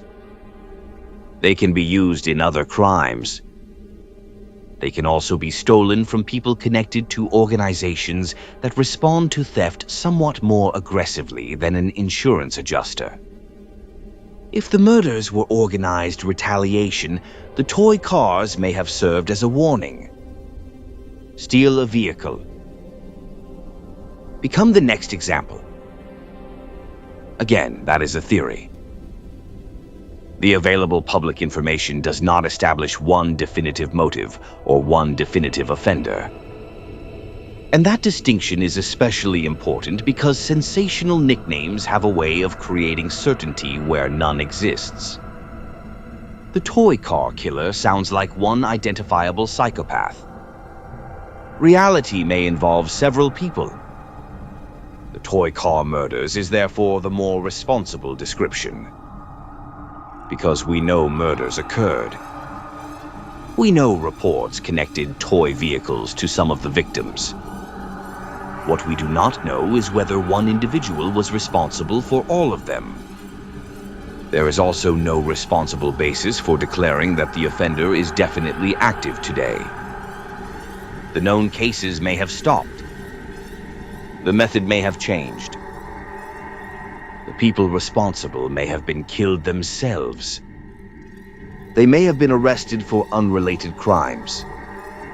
Or additional murders may have occurred without receiving the same public attention. That uncertainty is becoming a recurring theme in this documentary. An unsolved case gives us possibilities. It does not give us permission to convert possibilities into facts. And that is particularly important in places where organized crime already generates enormous amounts of misinformation. Rumors become news. News becomes legend. Legend becomes accepted history. Before long, everybody remembers a certainty that nobody actually proved. What remains is strange enough without embellishment. People accused of stealing cars were murdered. Toy vehicles were reportedly left with victims. The symbolism was impossible to miss. And whoever placed those toys knew exactly what people would think when they saw them. A child's object had been transformed into a death notice. That may be the most disturbing detail of all. Toy cars normally belong on bedroom floors, in toy boxes, under couches where somebody inevitably steps on one at 3 in the morning and discovers new vocabulary. They represent play. Here they represented punishment. Whether the murders were committed by one vigilante, multiple offenders, or an organized criminal group remains uncertain. But somebody wanted the killings remembered. Somebody wanted the message understood. And somebody decided that after taking a human life, the final statement should be small enough to fit inside a child's hand. The victims were left behind. So were the toy cars. The killers were not. The Little Rock serial stabbings. Little Rock, Arkansas. Between 2020 and 2021, a series of apparently random knife attacks created fear across the city. The victims did not appear to know one another. The attacks occurred during the early morning hours. Several victims were walking alone, and police believe the same unidentified person may have been responsible. Unlike many serial murder cases, the weapon was not a gun. There was no poisoned bottle, no remote burial ground, no elaborate disposal method. The attackers simply approached people on the street and stabbed them.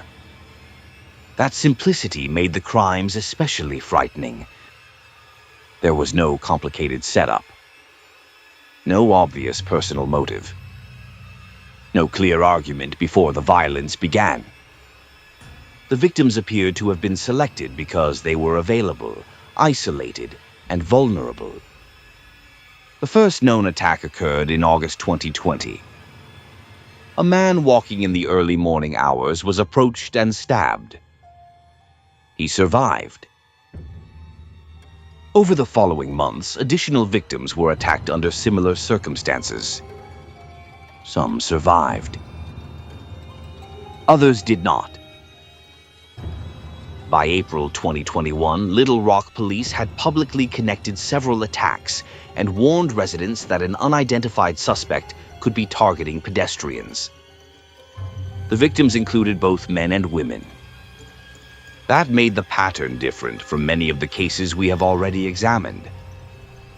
The offender did not appear to be selecting victims based solely on gender. Instead, availability may have been the most important factor. A person walking alone.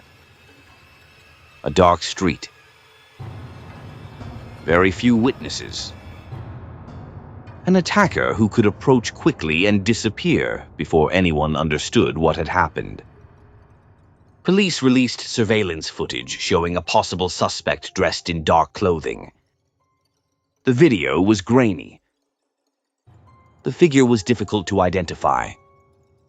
And once again, modern technology provided investigators with just enough information to be frustrating. There was a person on camera. There was movement. There was clothing. But there was no clear face. No name. No license plate.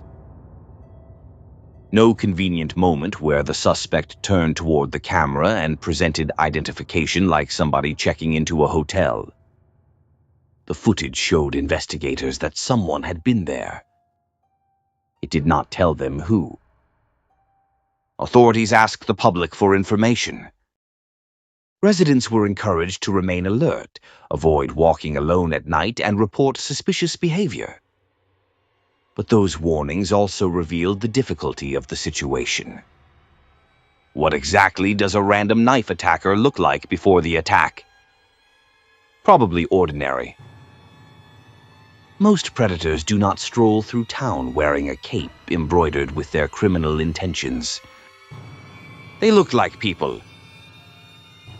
They blend into sidewalks, parking lots, stores, and neighborhoods.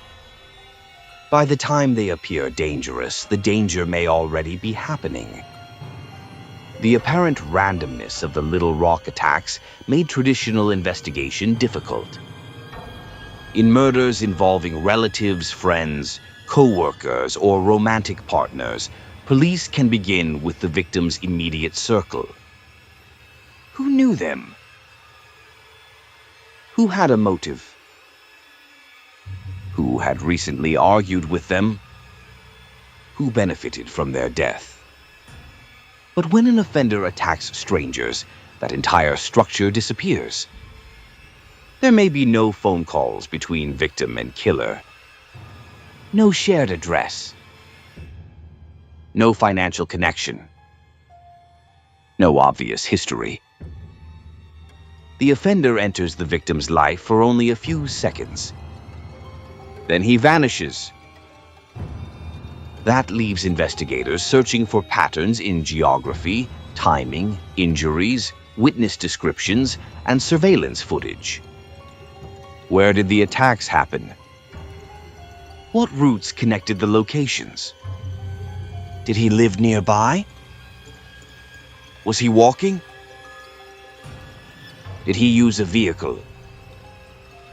Did he choose the victims in advance? Or did he simply attack whoever happened to cross his path? Police believed the known attacks shared enough characteristics to justify treating them as connected. But that does not mean every stabbing in Little Rock during that period belonged to the same offender. Cities experience violence for many different reasons. Investigators have to separate genuinely connected crimes from incidents that only appear similar. A knife is common. Dark clothing is common. Late-night attacks are common. The challenge is finding the combination of details that turns resemblance into evidence. The attacker may have known the streets well. Early morning hours provide darkness with fewer witnesses, but they also require confidence. The offender needed to know where people might still be walking. He needed routes that allowed him to approach and escape. And if he committed several attacks in the same general area, he was repeatedly accepting the possibility that cameras, witnesses, or police patrols might eventually identify him. That suggests either planning, recklessness, or both. Serial offenders are often described as criminal masterminds. Most are not. They make mistakes. They leave evidence. They are seen. They survive because investigators do not immediately understand that separate crimes belong to the same person, or because the evidence they leave is not enough to identify them. The Little Rock attacker may have benefited from exactly that gap. The first attack looked like one violent crime. The next may have looked like another. Only later did investigators begin placing them beside one another and recognizing a possible pattern. That delay does not necessarily represent a failure. Patterns are easier to see from the end than from the beginning. The first dot is not a line. The second dot may be coincidence. By the third, investigators begin asking questions. And by then, the offender has already had time. The attacks reportedly stopped after 2021. But stopped is another dangerous word. It means no later crime has been publicly and conclusively connected. It does not necessarily mean the person responsible chose to retire. He may have moved. He may have died. He may have been arrested for something unrelated. He may have changed his method. Or he may have committed no further attacks at all. We do not know. And without an identified suspect, even the reason the attacks ended remains part of the mystery.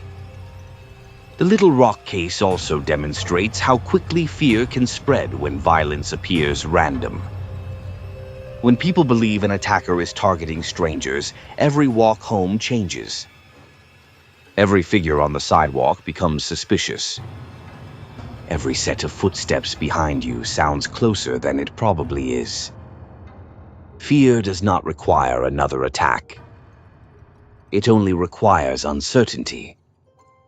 For months, Little Rock residents knew that somebody may have been attacking people without an obvious motive. They had a blurry image, a general pattern, and the uncomfortable knowledge that the offender could be anybody passing quietly through the same streets. Authorities continued investigating, but no publicly identified suspect was conclusively established as the person responsible for the entire series. the case remains unresolved. And we cannot responsibly claim the attacker is still active today. The known attacks occurred during a specific period. No confirmed continuation has been publicly established. But the person responsible was never forced to explain why those victims were chosen. Maybe there was no reason beyond opportunity. Maybe the attacker had private rules investigators never discovered. Maybe the victims reminded him of someone. Or maybe they were selected because they were simply there. That may be the most terrifying possibility. The victims may not have been chosen because of who they were. They may have been chosen because the street was dark, the hour was late, and an unidentified man wanted someone to hurt. Little Rock had surveillance footage, witness accounts, surviving victims, a public warning. And still, the attacker disappeared. He did not vanish into the desert. He did not cross an international border. He did not bury the evidence beneath an abandoned construction site. He disappeared into an American city, one dark street at a time. The Jangle Grave. In 2020, a horrifying discovery in Pakistan raised questions that still have not been fully answered. A grave was found containing the bodies of 4 teenage boys. The victims had not all been killed in the same way. One had been decapitated. One had been shot. 2 had reportedly been stoned to death. The only obvious connection was the grave itself. 4 boys. 4 violent deaths. 1 burial site. And almost no public explanation for how they ended up there. The case became associated with the name Jangle Grave. But the available information surrounding it has remained limited, fragmented, and difficult to verify. That matters because a grave containing several victims does not automatically prove the work of a serial killer. Serial murder generally involves multiple killings committed in separate events over time. A single grave may contain victims killed during one incident. It may reflect organized violence, revenge, militant activity, family conflict, or multiple murders committed by the same offender across different dates. Without a clear timeline, investigators cannot responsibly force the case into one category. What was immediately clear was the brutality. The victims were teenagers. Their bodies showed different forms of violence. And somebody had taken the time to place them together underground. That act suggests concealment. But concealment does not explain motive. Were the boys killed because they knew each other? Were they targeted as a group? Were they abducted separately? Did they die at the same location? Or were their bodies brought together later? Those questions should form the foundation of any investigation. But years after the discovery, public answers remained scarce. Families and community members demanded justice. Protests were reportedly held. People wanted arrests. They wanted explanations. They wanted someone in authority to say what had happened and who was responsible. Instead, they received silence, delays, and occasional fragments of information. And when official information disappears, rumors rush in to fill the space. One theory becomes 5. Every local dispute becomes suspicious. Every person with influence becomes part of a conspiracy. And before long, the truth is buried beneath a second grave made entirely of speculation. That does not mean public suspicion is irrational. When 4 teenagers are found murdered and updates remain minimal, people have every right to demand accountability. But demanding answers and inventing answers are not the same thing. The case should not be described as a confirmed serial killer investigation unless investigators establish separate murders committed by the same offender over time. The different causes of death complicate that possibility. A serial offender can change methods, but multiple methods can also suggest multiple killers or one group acting together. Without stronger evidence, both remain possibilities. The grave itself may have been selected because it was remote. It may have been familiar to the people responsible. It may have been intended as a temporary hiding place. Or it may have carried some local meaning that has never been publicly explained. Investigators would need to examine the surrounding terrain, soil disturbance, victim timelines, mobile phone data, witness accounts, and any links between the boys. But the public record gives us very little indication of what evidence was collected or what conclusions were reached. That lack of transparency does not automatically prove corruption. It may reflect an active investigation. It may reflect limited resources. It may reflect poor communication. Or it may mean the case was never given the sustained attention it deserved. All 4 possibilities are disturbing. The victims' ages make the case especially painful.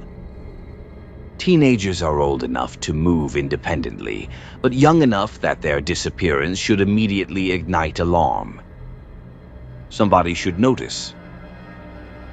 Families call friends. Friends call relatives.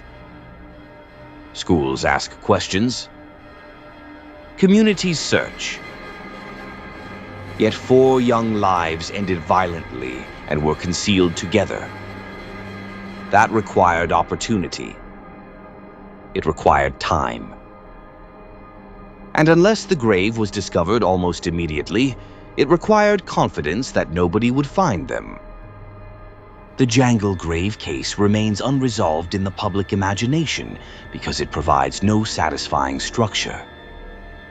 There is no named suspect, no detailed timeline, no confirmed motive, no conviction. There is only the discovery. 4 bodies underground, different injuries, teenage victims, and a community forced to keep asking the same questions.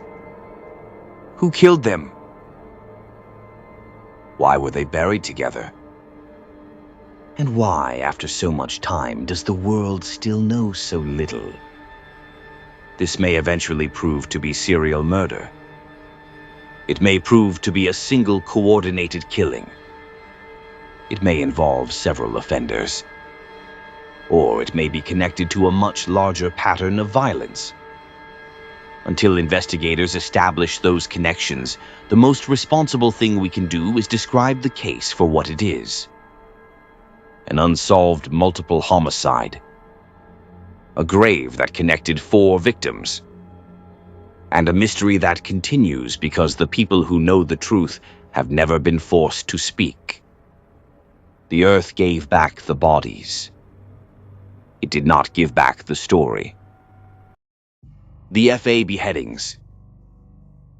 Between 2018 and 2022, a disturbing series of killings in Mali drew attention because of the unusual and brutal way the victims were found. At least 10 people were reportedly decapitated. Their bodies and heads were discovered separately. And according to reports surrounding the case, some of the victims appeared to have been drained of blood. The killings became associated with the area of Fana, a town located northeast of Bamako. Because of the repeated decapitations, the crimes were sometimes described as the Fana beheadings. And almost immediately theories began spreading. ritual killing, occult practices, organ trafficking, political violence, revenge, organized crime. In other words, every explanation except the one supported by an arrest, a confession, and actual evidence. The victims did not appear to share one obvious background. They were not all members of the same family. They did not all work in the same profession. And no single publicly established motive connected every death. That absence of an obvious relationship caused investigators and the public to consider whether one person or one group was selecting victims for reasons known only to the killers. The repeated decapitations suggested a pattern. But a pattern does not automatically tell us what the pattern means. Bodies can be mutilated for many reasons. To conceal identity, to intimidate a community, to send a political message, to satisfy a personal obsession, to interfere with an investigation, or to support ritual beliefs held by the offender. The physical condition of a victim may suggest possibilities. It does not prove motive by itself. Still, the discovery that some bodies appeared to have been drained of blood intensified fears that the murders had a ritualistic purpose. That theory spread quickly, and once the word ritual enters a murder investigation, common sense tends to leave through the emergency exit. Every unusual object becomes symbolic. Every rumor becomes evidence. Every quiet neighbor becomes a secret sorcerer. And suddenly, half the village is solving homicide through folklore and a cousin who heard something at the market. Belief can shape violence. There are documented cases around the world in which people have been killed because offenders believed body parts, blood, or ritual acts could produce wealth, protection, power, or political success.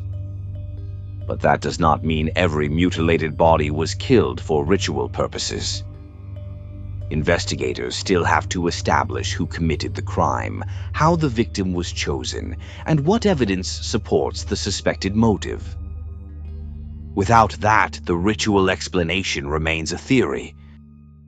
The murders occurred within a country already facing extraordinary instability. Mali has endured armed conflict, political upheaval, extremist violence, communal tensions, displacement, and weak government control across parts of the country. That wider environment complicates any murder investigation. Violence committed by one person can resemble violence committed by an armed group. A killing motivated by superstition can be mistaken for political intimidation. An organized criminal murder can be absorbed into the statistics of regional conflict. And when communities are already living under fear, witnesses may decide that silence is the safest available option. That creates ideal conditions for an unidentified killer. Police may lack resources. Forensic laboratories may be limited. Crime scenes may be contaminated. Families may bury victims quickly for religious or cultural reasons. Remote areas may be difficult to secure. And investigators may be trying to solve a series of murders while also responding to attacks, instability, and humanitarian emergencies. The difficulty is not always that nobody cares. Sometimes the entire system is trying to put out a forest fire with one bucket and a government memo. International organizations, including the United Nations, have repeatedly called for stronger protection of civilians in Mali. But those broader efforts should not be confused with a specific international investigation into one unidentified serial killer. The United Nations addresses civilian harm, conflict, human rights, and regional security. That does not automatically mean UN investigators concluded that a ritualistic serial murderer was responsible for every beheading. That distinction matters. The fauna killings may represent the work of one offender. They may represent multiple people acting together. They may involve unrelated crimes later grouped together because of similar mutilation. Or they may connect to a broader network that has never been publicly exposed. The available evidence does not support absolute certainty. What investigators did have was a series of brutal deaths. Victims were decapitated. Bodies were reportedly found without their heads. Some remains appeared to show unusual blood loss. And the murders occurred over several years. That timeline makes the case different from a single mass killing. If the same person or group committed the murders in separate events, the crimes could fit a broad definition of serial murder. But without a confirmed offender or forensic link connecting every case, the label remains provisional. The murders also created a climate of panic. Residents feared who might be selected next. People questioned neighbors. Rumors circulated about wealthy individuals, secret societies, healers, politicians, and strangers passing through the region. Fear became its own form of evidence. And fear is a terrible detective. It identifies whoever the community already distrusts. It turns old grudges into accusations. It rewards the loudest theory rather than the strongest proof. That can place innocent people in danger while the actual killer remains untouched. At the same time, the absence of arrests leaves families with very little else. They know someone killed their relatives. They know the bodies were treated with extraordinary brutality. They know the crimes continued. And they know that years of investigation failed to provide a complete answer. When official explanations remain incomplete, people build their own. That is human nature. It is also how legends begin replacing case files. The fauna beheadings remain disturbing because the method appeared so deliberate. Decapitation requires effort. Separating heads from bodies is not accidental. Transporting or concealing the remains requires additional time. If the reported blood drainage was intentional, that adds another layer of preparation. This was not impulsive street violence. Somebody had a reason for doing what they did. The problem is that investigators have never publicly established what that reason was. We cannot say with certainty that the offender was one person. We cannot say every victim belonged to the same series. We cannot say the crimes were conclusively ritualistic. And we cannot claim that whoever committed them is still active today. What we can say is that multiple people were murdered in a repeated and highly unusual manner. Their deaths terrified a region already carrying more than its share of violence. And the person or people responsible were never publicly forced to explain why. The victims lost their lives. Their bodies were divided. And the truth was divided with them. Somewhere in Mali, somebody knows whether these murders were ritual, revenge, intimidation, or something even more ordinary and cruel. Until that person speaks, the fauna beheadings remain suspended between criminal investigation and modern legend. The killers removed the victims' heads. Then silence removed the answers. The Quer dump site murders. July 2024. In the Mukuru area of Nairobi, Kenya, human remains began emerging from an abandoned quarry being used as an illegal dump site. The remains had been placed inside sacks and plastic bags. Several bodies had been dismembered. Most of the identified victims were women, As investigators and local residents continued searching the site, the number of recovered remains grew. Kenya was suddenly confronting a horrifying question. Had somebody been using the dump site to conceal the victims of a serial killer? Police arrested 33-year-old Collins Jumaisi Kalusha. Investigators publicly described him as the principal suspect in the case. They claimed that he had confessed to murdering 42 women between 2022 and 2024, including his wife, and disposing of victims at the Quare site. The number was staggering. 42 women. 2 years. One alleged killer. And enough sensational headlines to make the facts disappear underneath them. But there was an immediate and extremely important problem. 42 murders had not been proven. Police said Kalusha confessed. That did not mean investigators had recovered 42 bodies. It did not mean 42 victims had been identified. And it certainly did not mean a court had convicted him of killing 42 women.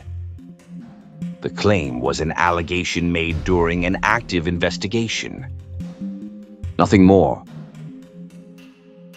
Kalusha's attorney later claimed that police had tortured him and forced him to confess.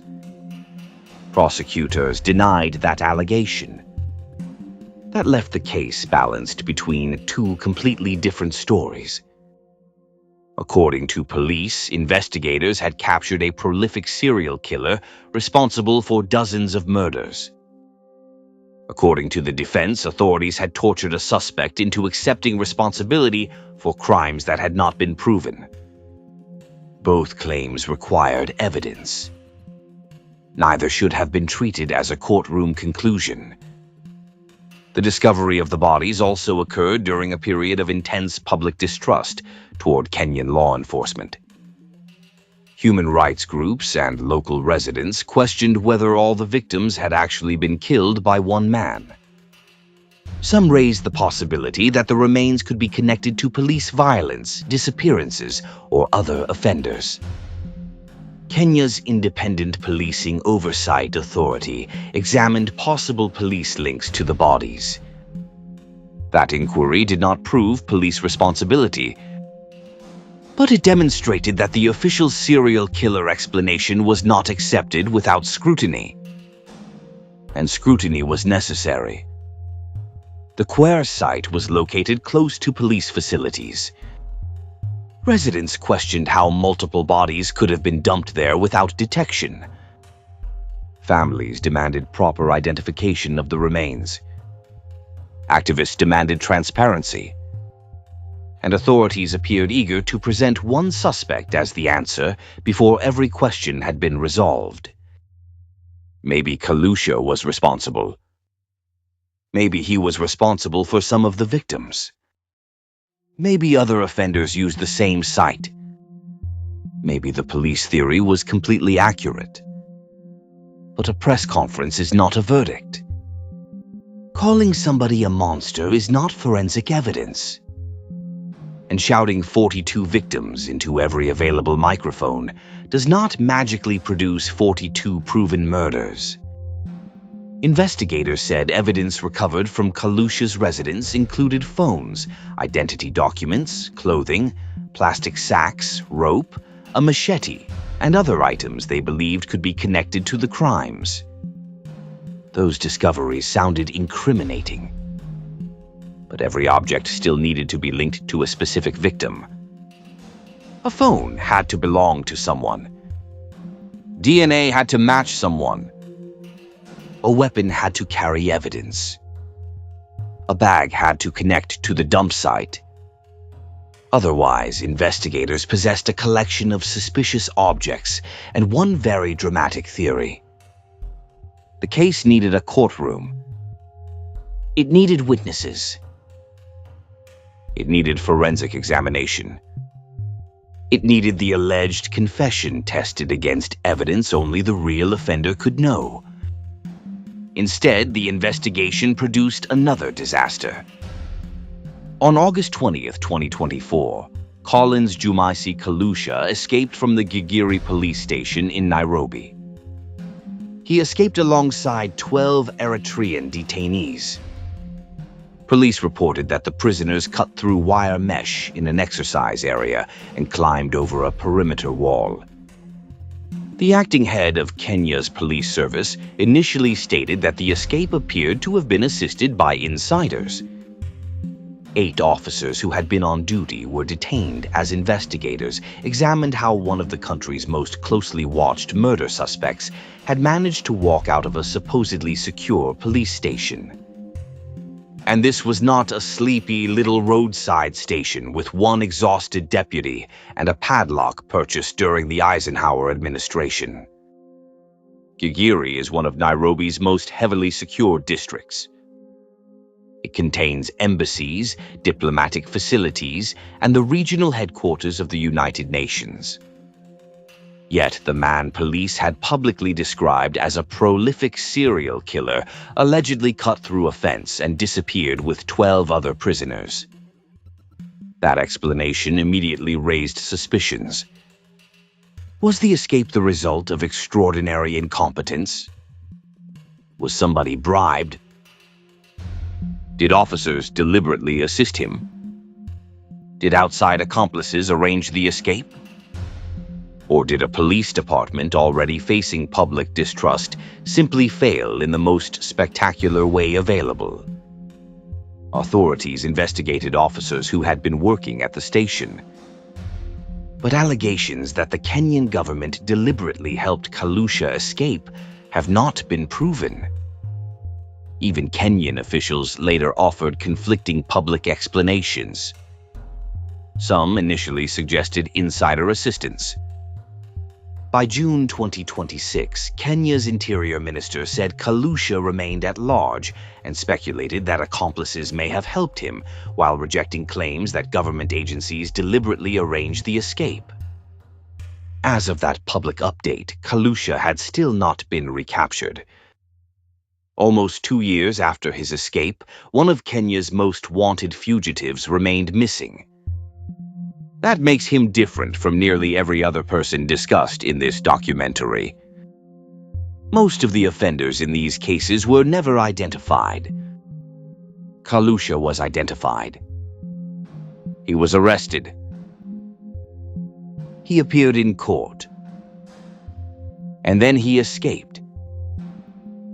But that does not make him a convicted serial killer.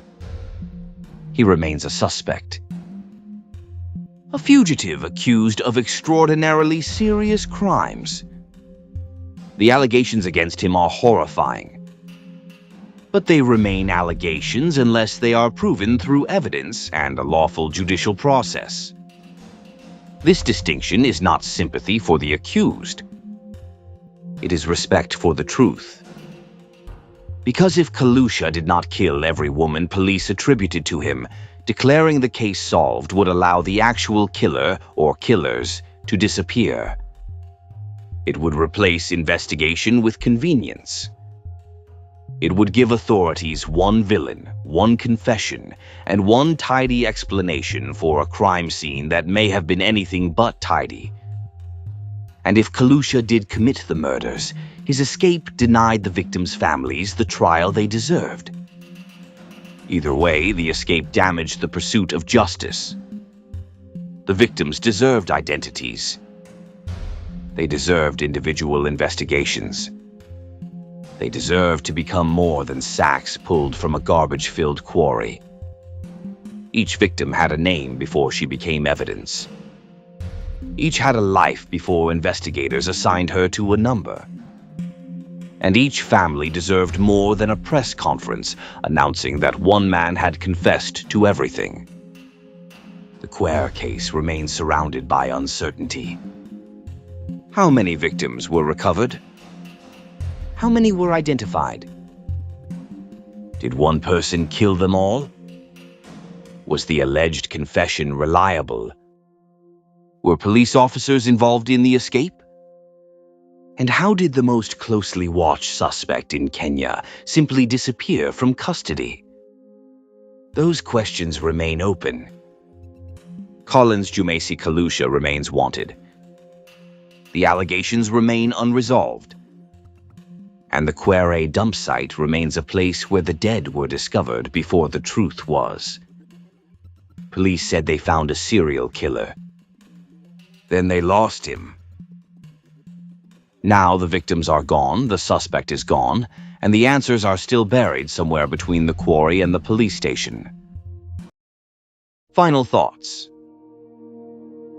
Every case in this documentary began with a person, not a nickname, not a headline, not a body count, a person. Someone had a family, someone had plans, someone was expected home, someone left behind an empty chair, an unanswered phone, and people who spent years wondering whether justice would ever arrive. The killers received names like the I-70 killer, the Eastbound Strangler, the West Mesa Bone Collector, the Rainbow Maniac, and the Danilovsky Maniac. Those names are designed to be memorable, but the victims should be remembered first.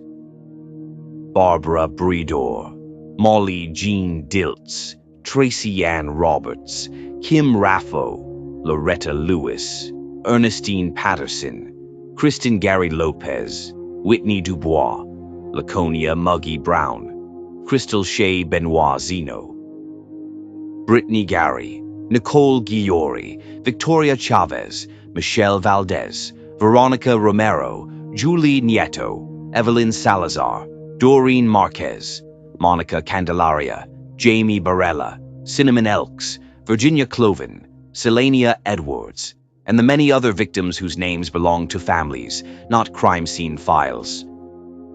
Unsolved cases create a vacuum, and humanity cannot stand a vacuum. We fill it with theories, suspects, rumors, documentaries, message boards, blurry photographs covered in red circles. And at least one guy online who claims he solved the entire case because his uncle once owned a Buick. But theories are not evidence. Suspicion is not proof. An arrest is not a conviction. And a terrifying nickname does not establish that every similar murder was committed by the same person. Some of the cases discussed here almost certainly involved serial offenders. Others may have involved multiple killers. Some were connected by geography more than forensics. Some unfolded inside organized violence, institutional failure, poverty, discrimination, or communities where victims could disappear without immediate attention. That does not make those victims responsible for what happened to them. Vulnerability is not consent. Addiction is not a death sentence. Sex work is not permission. Poverty does not reduce the value of a human life, and living on society's margins should not mean your disappearance becomes somebody else's paperwork problem. Again and again, the offenders in these cases appear to have selected people they believed would not be searched for quickly. Women struggling with addiction, sex workers, indigenous women and girls, members of the LGBTQ community, people experiencing homelessness, people traveling alone, people whose lives were complicated enough that strangers could dismiss them before learning their names. The killers did not create every weakness in the system. They simply recognized those weaknesses and used them. They counted on departments failing to communicate. They counted on jurisdictions protecting their own files. They counted on witnesses being frightened. They counted on families being ignored. They counted on the public deciding certain victims had placed themselves in danger and therefore mattered less. That may be one of the darkest truths surrounding serial murder. The killer does not always need to be brilliant. Sometimes the system simply needs to be slow. The files discussed in this documentary also remind us that a disappearance is rarely confined to one victim. The person vanishes once, then the family experiences that disappearance every day afterward. Every unidentified body produces a moment of terror. Every unexpected phone call becomes a possibility. Every anniversary becomes another measurement of how long the truth has remained missing. And when a case stays unresolved for decades, the waiting can outlive parents, spouses, siblings, investigators, and witnesses.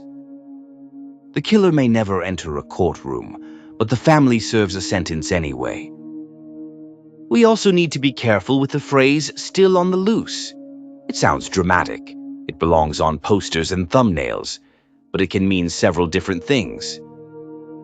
An unidentified offender may still be alive. He may be dead.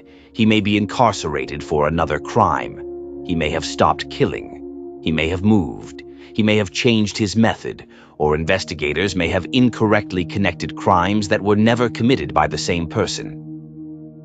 Being uncaught does not automatically mean being active, and being active does not automatically mean authorities know enough to announce it publicly. Serial murder is often recognized backward. Investigators discover the pattern after several people are already dead.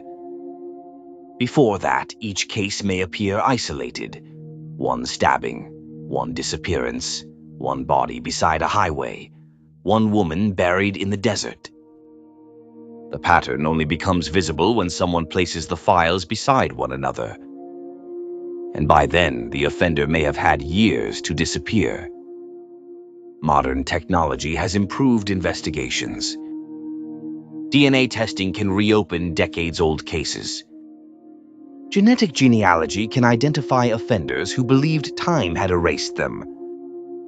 Databases can connect crimes across states and countries. Surveillance cameras can capture people who once would have moved unseen. Phones record locations. Vehicles record routes. The modern world leaves receipts everywhere. But technology is not magic. DNA must first be collected. Evidence must be preserved. Records must be entered correctly. Departments must share information. And somebody still has to look at the evidence and understand what it means. A camera is only useful when it captures a face. A database is only useful when somebody searches it. And a forensic breakthrough is only possible when the evidence has not spent 30 years quietly decomposing inside a cardboard box beneath a broken office fan. There is hope in these cases. Cold cases do get solved. Victims are identified. Families receive answers. Old evidence is tested again. A forgotten fingerprint finds a match. A relative submits DNA to a genealogy database. A witness finally speaks. An offender who spent decades believing he escaped justice hears a knock at the door. But hope is not the same as a promise. Some cases may never be solved. Some killers may have already died with their secrets. Some victims may never be found. And some families may never receive the answer they deserve. That is why accuracy matters. Exaggeration does not honor victims. Turning allegations into facts does not create justice. Calling every unsolved cluster the work of a serial killer may make the story more frightening, but it can also hide what truly happened. The real story does not need help being disturbing. People were murdered. Investigations failed to identify everyone responsible. Some offenders escaped. Some suspects were acquitted. Some were arrested and then somehow walked out of custody because apparently certain police stations were being operated like badly supervised summer camps. And somewhere tonight, people responsible for unresolved murders may still be living ordinary lives.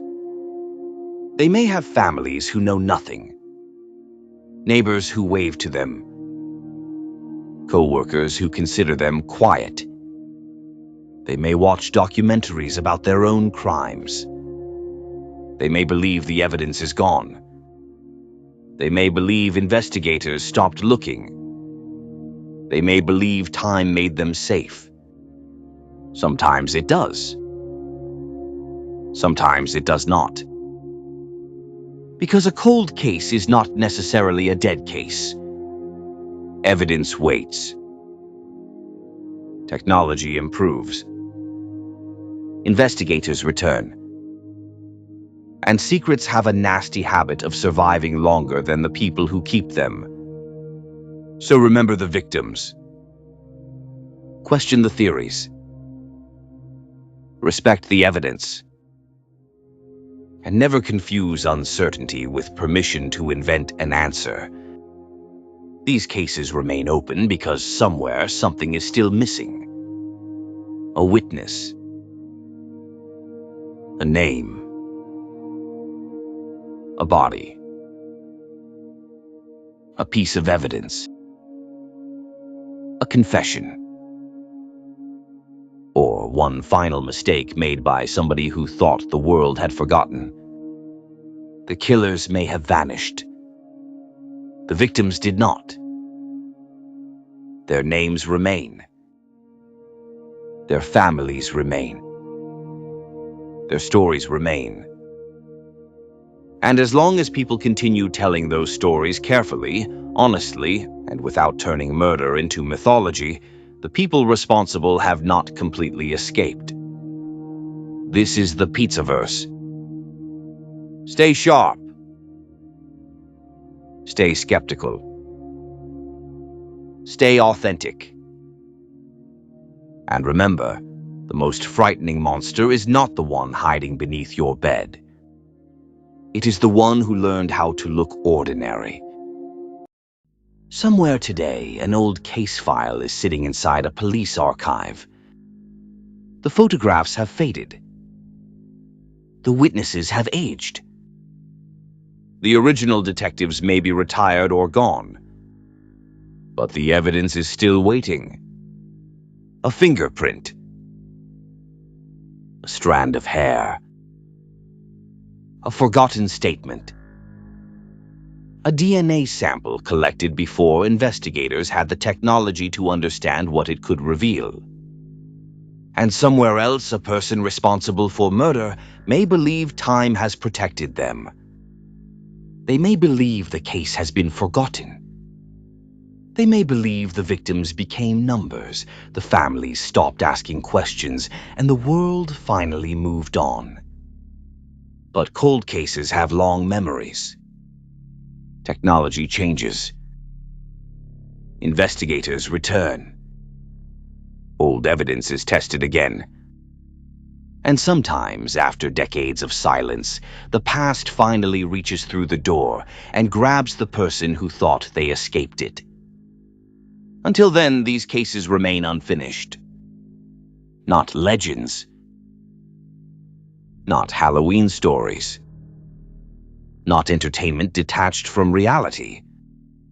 Unfinished investigations involving real people whose families are still entitled to the truth. So remember their names. Respect the evidence. Question anybody offering certainty without proof. And never assume that silence means the search is over. Because the killers in this documentary may have vanished.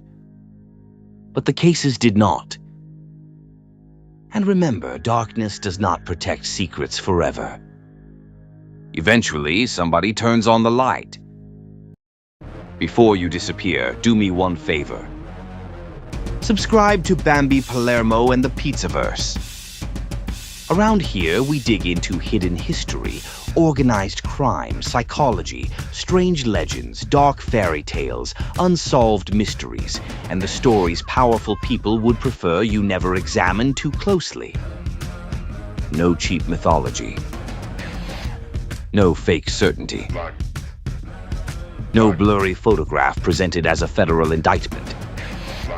We check the evidence, question the official story, and keep digging until the facts either hold up or collapse under their own nonsense. To everyone who watches, comments, shares these documentaries, and keeps the Pizzaverse growing, thank you. And a special thank you to the real ones.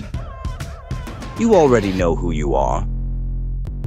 Your support keeps these stories alive and makes every long night of research, rewriting, fact-checking, and arguing with badly transcribed place names worth it. If this documentary stayed with you, share it with somebody who appreciates true crime without the circus tent. And remember the victims. Their names matter more than the nicknames given to the people who killed them. This is the Pizzaverse. We don't rewrite history. We excavate it. See ya at the next one.